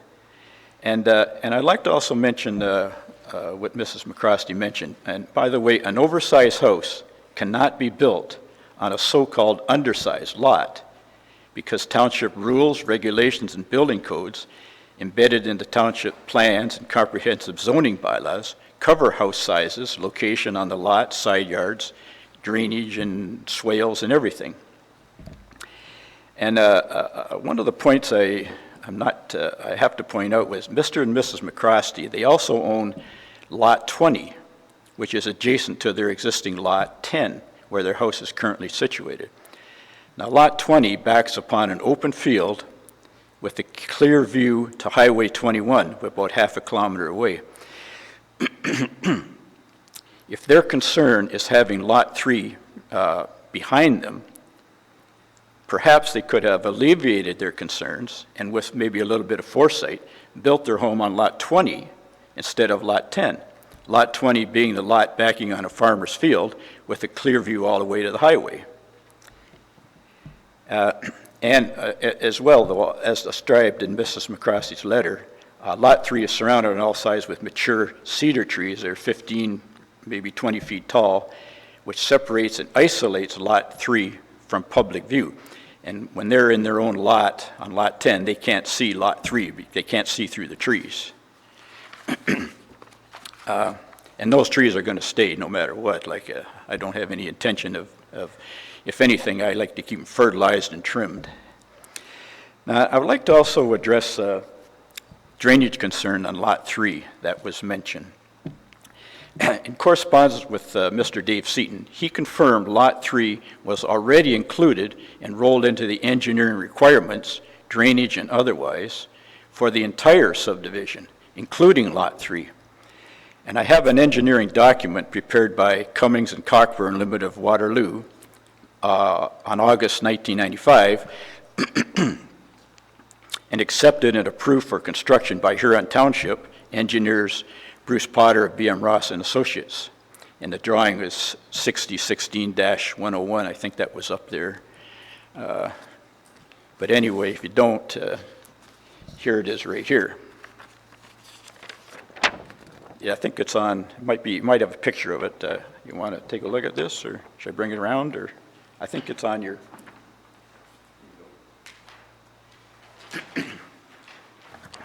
I think it's in the package too. Yeah. Now, in that that engineering drawing, which was approved, it was engineered and approved eventually by Huron Township, like I said, BM Ross and Associates. Now, the planning, you have the document on file, and it's been there for a long time. The document and survey, it clearly illustrates with an arrow future driveway locations and entrance to Lot 3. It is exactly the same for the other lots in that subdivision, which clearly indicate driveway access positioning for each lot, including Lot 3. The engineering document also defines road grades, ditches, slopes, and a host of other engineering data. Also, at my expense and at the request of the County of Bruce Planning Department, their letter is on file, dated January 25th, 2011. I commissioned an independent 22-page engineering report on Lot 3, and it was for a hydrogeological and terrain analysis report, and also the additional nitrate study report. Both of those are under file number 11010. Thank you. And this independent engineering report, which was done by BM Ross Engineering, corroborates Mr. Seaton's engineering report that you just saw. And those reports were done back in February and June 2011. Mr. and Mrs. McCroskey's letter and attachments make reference to restrictions and covenants as part of the sales agreement for all lots in the Peninsula Heights subdivision. I signed similar sales agreement with similar restrictions and covenants that are to be placed on Lot 3. My agreement of sale was reviewed and approved by Mr. Seaton's lawyer, Stephen Schmidt, and Mr. Seaton prior to signage of the agreement of sale. I had to comply with what they wanted there. I had to agree to all the restrictions. These restrictions are the same of what's in the rest of the subdivision. So thus the conditions placed on Lot 3 are the same for the entire subdivision and must be followed accordingly. County planners, you have a copy of this agreement, by the way, which includes all financial details and transfer requirements to the township. And I think I'm going to mention this.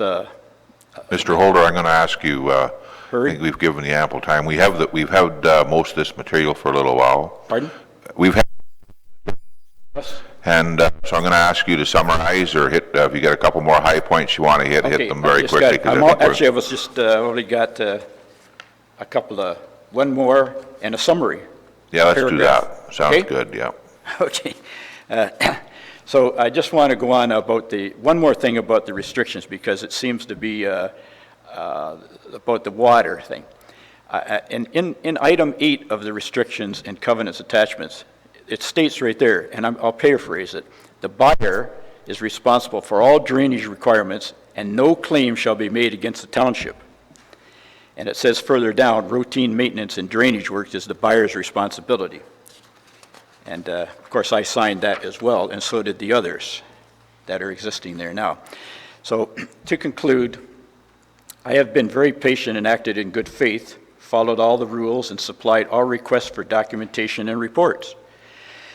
I have followed and relied on the guidance and trust of the township and county officials.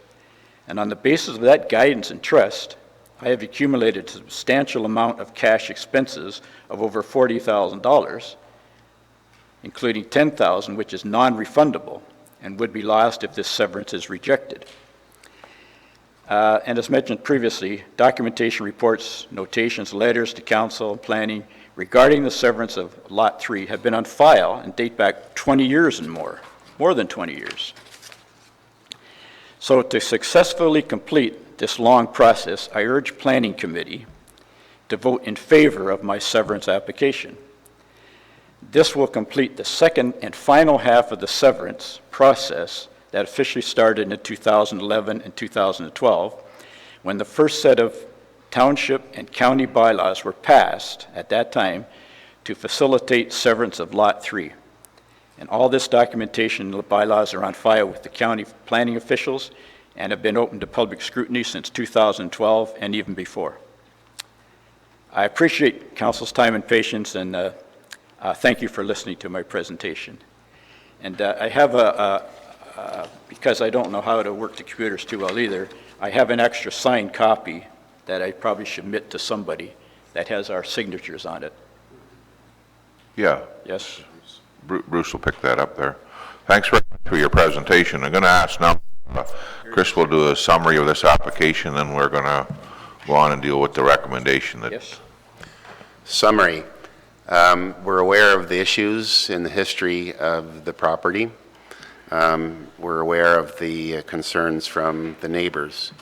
With regard to the major concerns of the neighbors regarding surface flow and flooding and septic, those can be addressed as conditions. The staff recommendation is, on the balance, we're not providing a recommendation for approval. However, should the committee decide to approve the application, they should consider conditions number 10 and conditions number 11, which are in the report.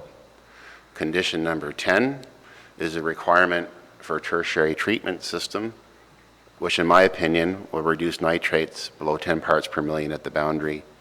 Therefore, if there is existing issues with nitrates in the area, this will not exacerbate the situation. Condition number 11, that the applicant submit a standardized lot grading and drainage plan for the lot, as referenced under condition number 10, as a condition of the consent. Other issues regarding house size, character of the neighborhood are not germane from my perspective in terms of the planning argument in favor of or against the application. So on the balance, recommendation for approval, but again, if you proceed, conditions 10 and 11 deal with the majority concerns from the surrounding landowners. Okay, I'll read the recommendation. You can just hit that button there if you want. Press it off? Yeah, you're all done. Thank you. The recommendation of the Bruce County Planning is that the Bruce County consent application B721116 be refused. So again, if that's the route you want to take, I need a mover and a seconder. If not, I still need a mover or a seconder to, okay, thank you, Ann. I'm glad you're here. Moved by Ann, second by David. Any discussion on the motion? Ann, please.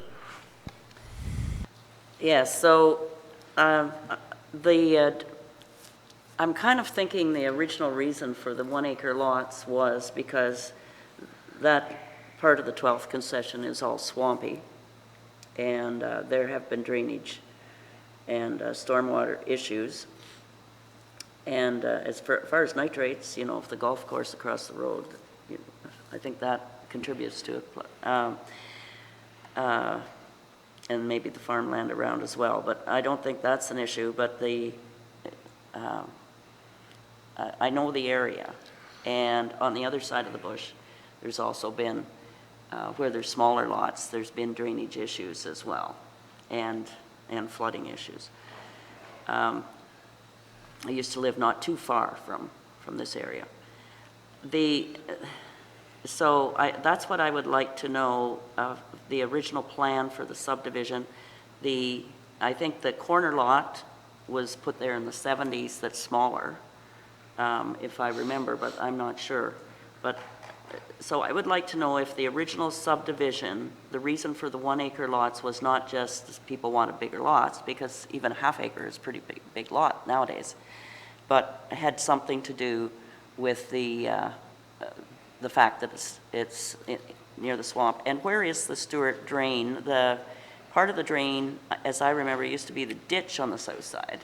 And then just, it got switched and on a different course, so maybe Wilf knows that. Go ahead, Will. No. Yeah, the Saugeen report said that the Stewart Drain was part of that. It is farther south. As far as I was concerned, it was farther south and went into the bog, into the swamp area. But I don't know myself where it's part of that subdivision. Yes, so as I remember, it came along the front of there, and then it was going to be, it came down and there was going to reroute it through, but that drainage along there. Anyway, there were significant issues, as I recall, with water. And so I just wondered, maybe that was the main reason they made the lots bigger. And I just wondered if Chris or anybody knows. I'm sorry, you're welcome to stand there. I'm not telling you to go sit down, but you're yeah. I should go sit down, sorry. Well, you'll be more comfortable, so why don't you go sit down? Well, just one item, you were talking about the septic system, and you have to go to the specialized because of the size of the lot. As you know, Huron Kinloss has a septic inspection program, and with these types of septic systems, they must be inspected every year by qualified personnel, and that normally costs about $325. And we still take the $55 a year off onto their taxes because every 7 years, our inspector goes out, ensures the paperwork is being done, because you'd be surprised the number that cheat, and inspect what's there. So that's just an extra cost that you're adding if you allow the smaller lot. Thank you. okay, we do have a motion on the floor. Is there any more discussion on the motion? Luke? Thank you, Mr. Chair. I just, one thing that kind of rankles me, and it seems like it seems minor, but on the other hand, it's the language is fairly clear in Huron Kinloss's comprehensive zoning bylaw that the minimum lot area shall be no less than 0.2 hectares, and yet the proposed lot is going to be a 1.9 hectare parcel. And I think if that's plus or minus 1.9, but if it could at all be considered to be plus, surely we would have said 2, because that would comply. So I just, does the severed parcel actually comply with Huron Kinloss's bylaw, or is it smaller? No issue with the zoning bylaw. Complies with the zoning bylaw. Because it's half an acre, right? I'm confused. The new parcel is 1.1. They've amended their bylaw. When they submitted the applications, there would have been a plan amendment plus the zoning amendment, and the zoning amendment was passed by the municipality. But through you, Mr. Chair, but isn't what I'm looking at here the amended zoning bylaw with a minimum lot area of no less than 0.2 hectares? Or is there a different amendment or a newer amendment than the one I'm looking at? I don't understand the question. Well, the planning report enumerates here the zone provisions from the Huron-Kinloss Comprehensive Zoning Bylaw, and it states, point 2, minimum lot area shall be no less than 0.2 hectares. That's what it says, and I assume that that is the most updated version of Huron-Kinloss's zoning bylaw. But yet, what's being proposed to be created is 0.19 hectares. And there's no flexibility in the zoning bylaw in the language, but there seems to be a flexible interpretation by county planning staff. So I just would like clarification. When the consent comes in, there'll be a reference plan attached to it, and usually has the size on the reference plan, and it'll be checked with regard to the minimum area in the zoning bylaw before the deed is stamped. Does that answer the question? So what you're saying is what eventually will be created will be 0.2 hectares as is required in the zoning bylaw? It'll meet so the Secretary Treasurer reviews the reference plan with regard to the minimum size in the bylaw, ensures that it meets the minimum size and stamps accordingly if it does. Okay. Ann? Normally, I would regard this as an infill lot, but I just know the water issues and draining issues. I still think maybe that was the reason for the 1 acre lot. So I think in this case, from knowing the area fairly well and drainage issues, the 1 acre lots do give more opportunity for proper storm management in that particular area. I've sat through a few meetings on the drainage right through there because it's adjacent to that big swamp area and the Stewart Drain. I've seen what water the Stewart Drain carries.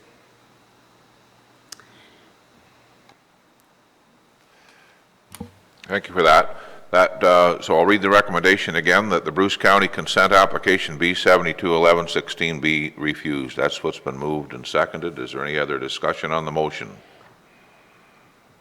If not, I'll call for the vote. Those in favor of the motion?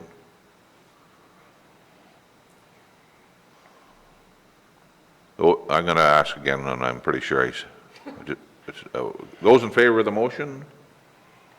Okay. Those opposed to the motion?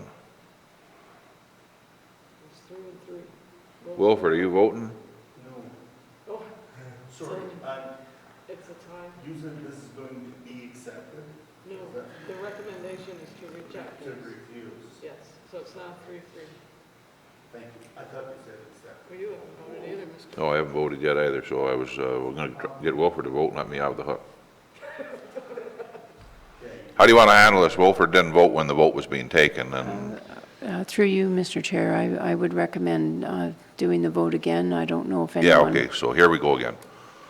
The recommendation hasn't changed. The recommendation reads that the Bruce County consent application B-721116 be refused. Those in favor of the motion? Those in favor of the motion for refusing, we got 4. And those in favor of the motion? I'm sorry, those opposed to the motion? Let's start. Well, What did I just ask the first time? I better start again. The Bruce County consent application B-7211 be refused. Those in favor of the motion? So there's no severance in this?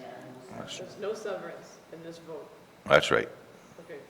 So we got 4, and those opposed to the recommendation. We got 4. You only get to vote once. 4, motion's lost. Well, that was exciting. Yeah, the motion's defeated, yeah. So, Chris, where are we at on the agenda? Right here.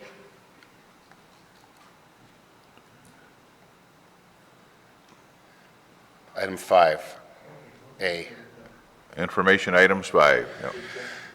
Under 5A, there's a number of appeals that have been submitted. Some of them are from the ministry in terms of applications that were approved by the county. One was from neighbors upset with the decision of council to approve in a certain neighborhood. To make a long story short, Bruce, can you just give a quick rundown of the files for our memory in terms of where they were and so on, and what happened and who appealed. Okay, the first one, I believe, on the list here is an appeal of a consent that was given by, this came before Planning and Development Committee because it was a contested decision, if you want to call it that. The applicant had approved for, or had applied for a large severance to permit essentially a hobby farm so that they could house 4 horses and graze them on the property and so on. The planning recommendation on the file was for roughly half the size of the proposed lot, and council approved the smaller size. The applicant wasn't present at that meeting to speak one way or the other, so when they learned of the smaller size severance, they appealed the decision. The file number is B117.34. The application is in Brockton, in the township of Brant, former township of Brant. The appeal, the reason for the appeal, I'll read because it's fairly brief. The appellant is appealing the decision based on Bruce County decision for Lang and Cantor's severances that came previously, one I believe at the end of last year and I think the other was early this year. They are attached where they were granted close to 5 acres and they claim that this has set a precedent in the agricultural area. And so that their proposal for the larger lot size should have been approved. This is in the ag area and so on. I didn't put that in, but I'm not sure how much more information I should give you at this point in time. You can ask questions if you want. Unfortunately, I don't have the file here, so I am speaking from memory. But it involved the committee making a decision in accordance with the planning recommendation as opposed to the applicant's wishes.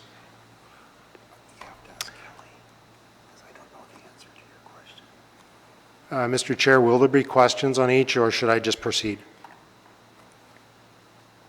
I'm sure if there's questions, they'll get attention, otherwise just go ahead and proceed. Okay, then, moving on to the next one.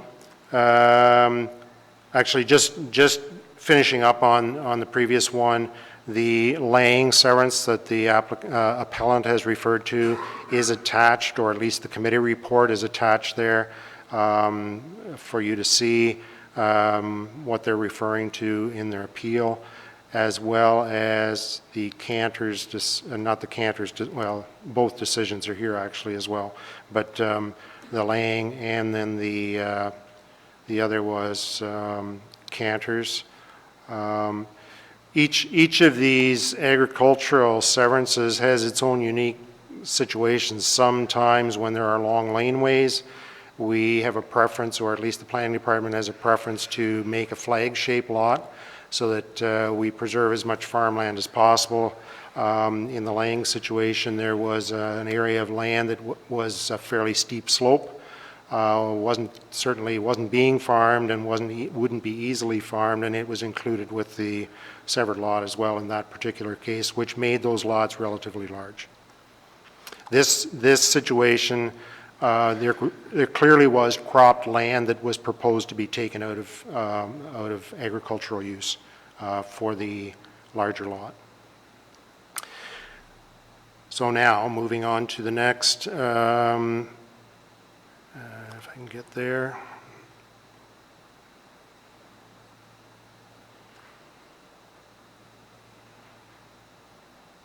Sorry, I don't have them. Okay.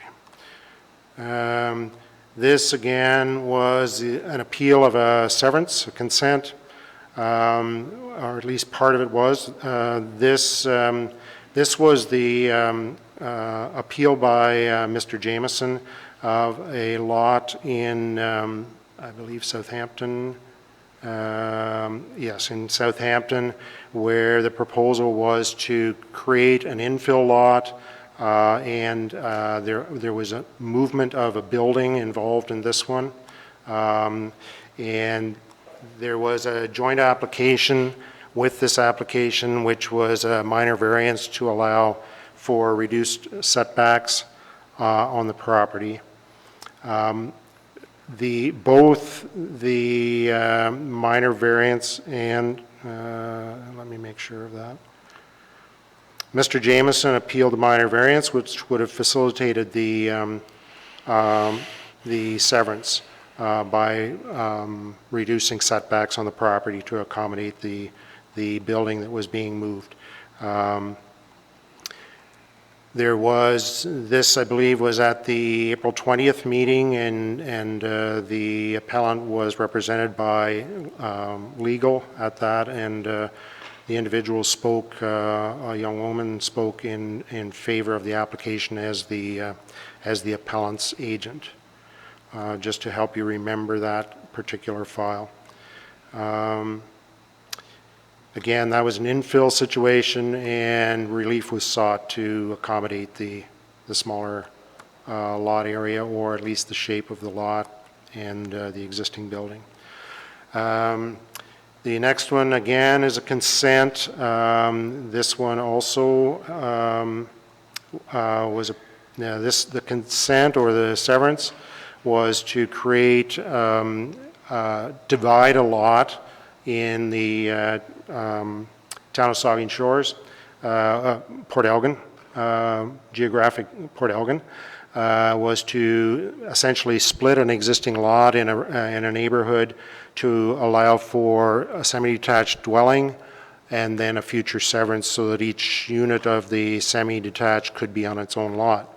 The proposal for the construction was made by Barry's Construction, and there was a consent before this committee, I believe again on April 20th, to allow that severance to proceed.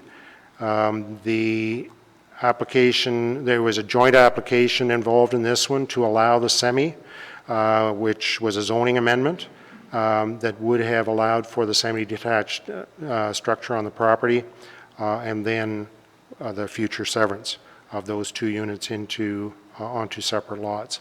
The zoning was before Saugeen Shores Council and was refused by them.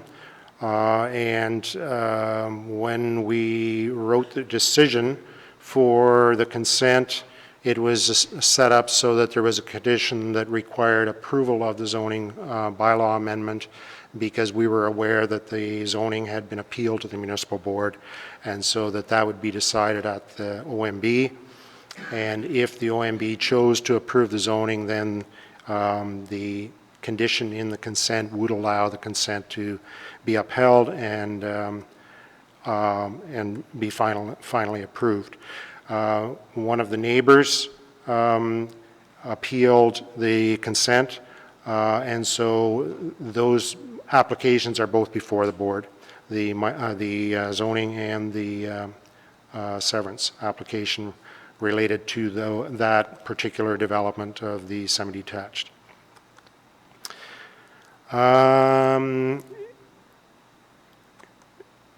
We also have received a filing for appeal related to Bruce County OPA 216. This was in the township of Bruce, and you may recall, I believe the name was Hopper, was applying for a 20-hectare, 50-acre severance from a 150-acre conjoined parcel, so that one of the parcels, which was clearly the agricultural portion of the parcel that had been cropped, would remain 100 acres, and a 50-acre parcel that abutted, which was more natural in nature with trees and the river running through it and so on, would have been severed off. That has been appealed by the Ministry of Municipal Affairs and Housing, and I don't believe that we have yet a file number for that, but I could be wrong. In any case, that's been appealed. Now, just as a note on that particular file, we have been in contact with Mr. Hopper, who was the landowner and applicant, and the board, and we have filed notice that there would be an extension of the time to file that appeal, which would normally be 15 days after we receive it, with filing it with the board. We've given notice to the appellant and the applicant, Mr. Hopper, that we're seeking an extension, and that will allow Mr. Hopper to reconsider how he wants to deal with the property. He did have a neighboring property owner interested in the 50-acre parcel, which happened to be abutting, so that if that 50 acre was purchased by him, there wouldn't be an issue with the undersized farm lot. It would become part of another larger farm lot, and the cause or the concern that the ministry has related to that appeal would essentially disappear. So we have, at this point in time, we have an extension of the time, and we'll continue to work with Mr. Hopper and the board to try, or sorry, Mr. Hopper and the province to resolve that appeal if it can be. Just on that one, so when it came to us, your recommendation was to? There was a recommendation for refusal because of the farm size. The county plan, that's correct. It was approved, yes.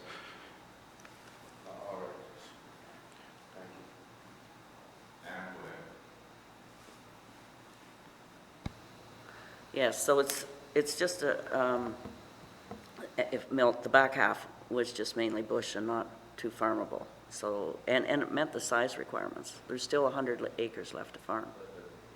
The bush part, 50, it's a 50.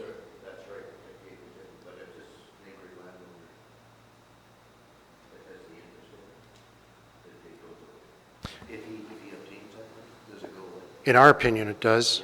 We may need to get direction from the board on that, but yes, it would essentially remove the objection, I think. Yeah, I think the back 50 was originally always a 50 anyway, and somehow got joined, as I recall. But the question I had was regarding to the dispute resolution. Because I came through our council last night. So when a dispute resolution before the formal OMB process goes into effect, and so that's sort of standard practice right now. And how long is that period for the dispute resolution? Normally, the planning department, that is, or actually the duty falls on the clerk, but we take care of that. That the appeal, the filing of the appeal must occur 15 days after we receive it, or the municipality receives it, as the case may be. So we received the application for appeal. We would normally produce a board package that has all of the information, including council minutes and so on and so forth, that are related to that application, and we need to file that within 15 days. That's been stopped.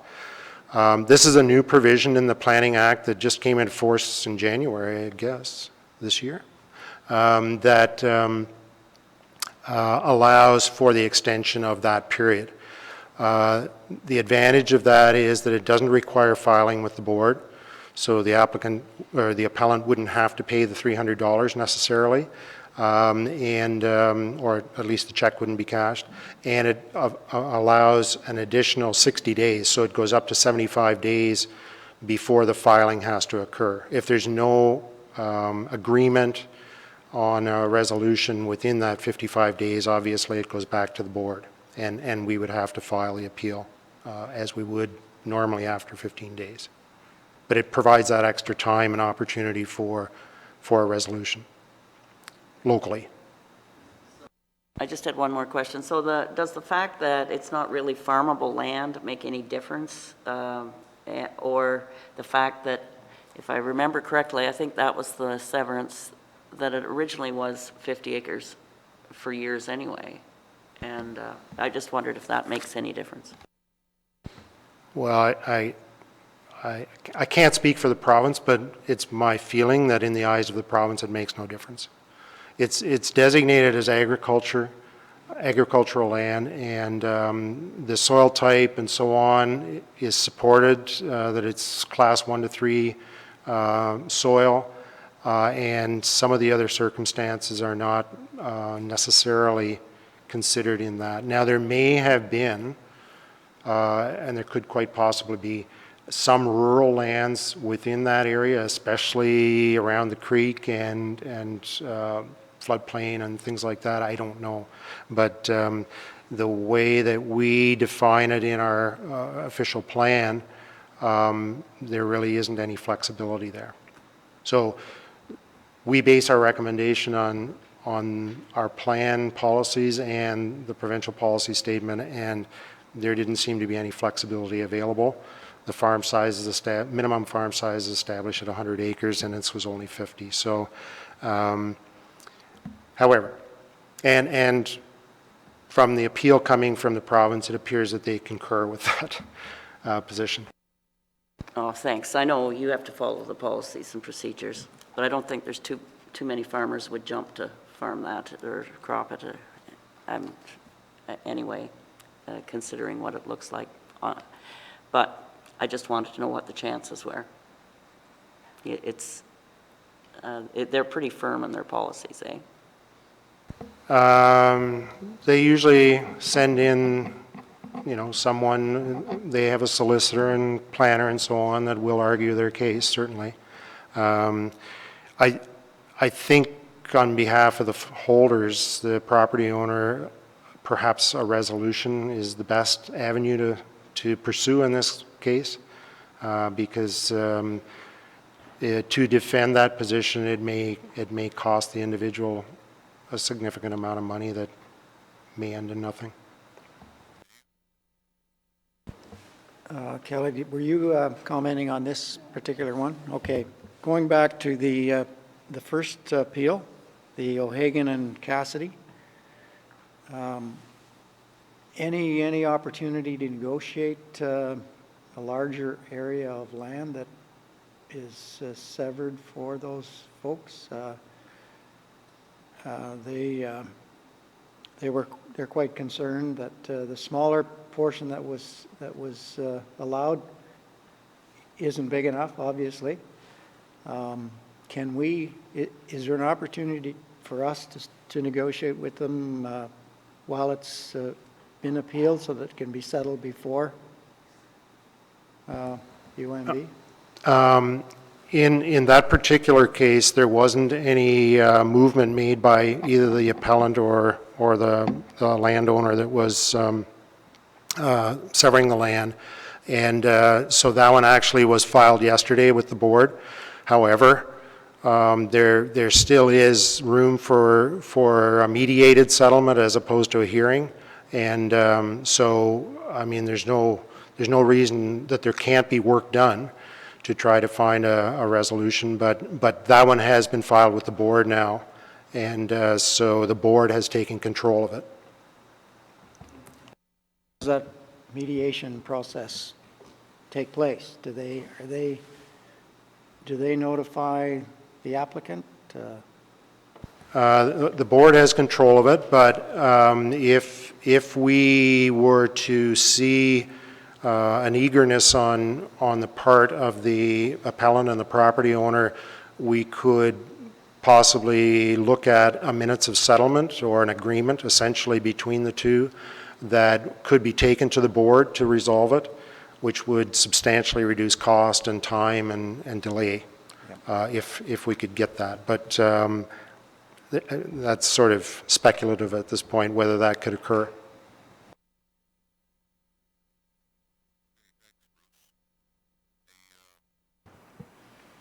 I've been sitting here thinking about how I handled the prior application, and I believe we need to go back to that before I get heck from Kelly and in camera and everybody watching. Please don't give me heck, Kelly.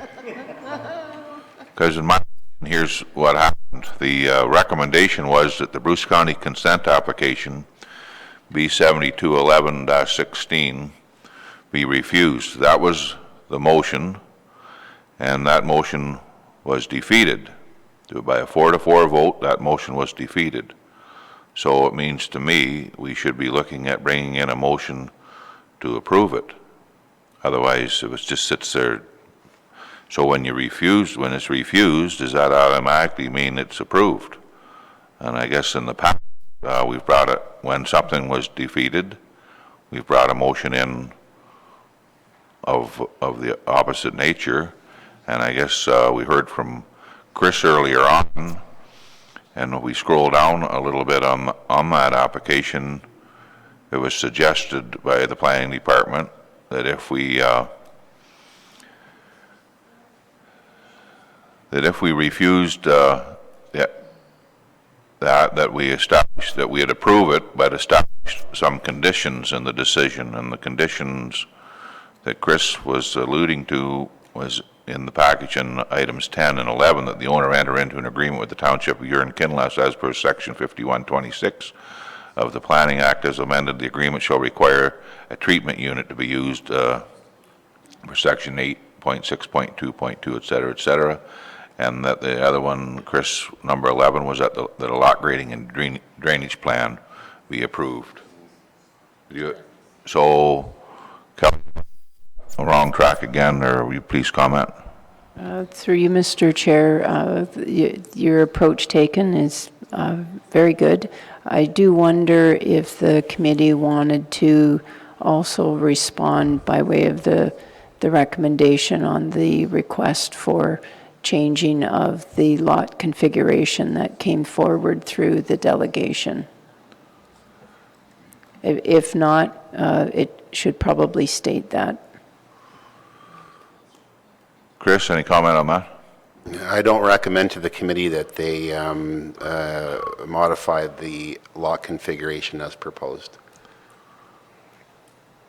Okay, so then I think the process I'm asking for is correct. It's consistent with the way we've handled things in the past, but I still need a mover. I need a mover and a seconder before we can just vote on the recommendation for approval.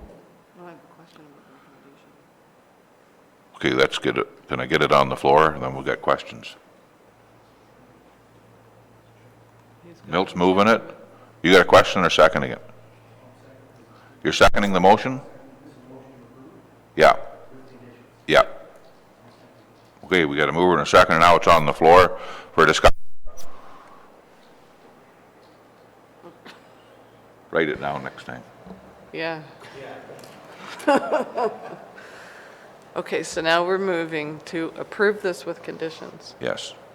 Conditions 10 and 11. And if it goes to a 4-4, it's defeated again. Yep.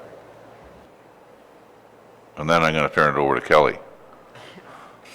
Questions, Luke? Thank you, Mr. Chair. I guess I just wanted clarity on what you just said there. You said with conditions 10 and 11, or with all conditions laid out by planning staff. My understanding is all conditions, and that's the resolution that I would be prepared to second. That's in the report, which includes 10 and 11. That's fine, yeah. But it's all the conditions in the report. Okay, everyone clear on that?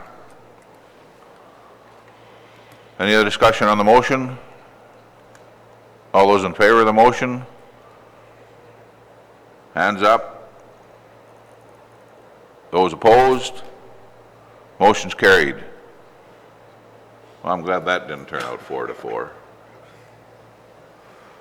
Is there anything else on today's agenda we've missed, Chris or Kelly, or we're good to adjourn? Next meeting, I believe, is in beautiful Ripley, Ontario, in July. Sometime in July is all I know. July 6th. July the 6th. July 6th? Starting at 11 a.m., I think it's been altered the last couple of days because of the extra business. It's going on to 11 a.m. At one time it was 1, but now there's a bunch of business, and that brings me another question. Hey, are we getting lunch out of that? Then are we supposed to have lunch before we get there at 11? Through you, Mr. Chair, there has been a request to provide cheese and crackers to the Okay, good enough, cheese and crackers, yeah. I'm glad I asked. I'll give you some fine river cheese, I hope, then. Okay,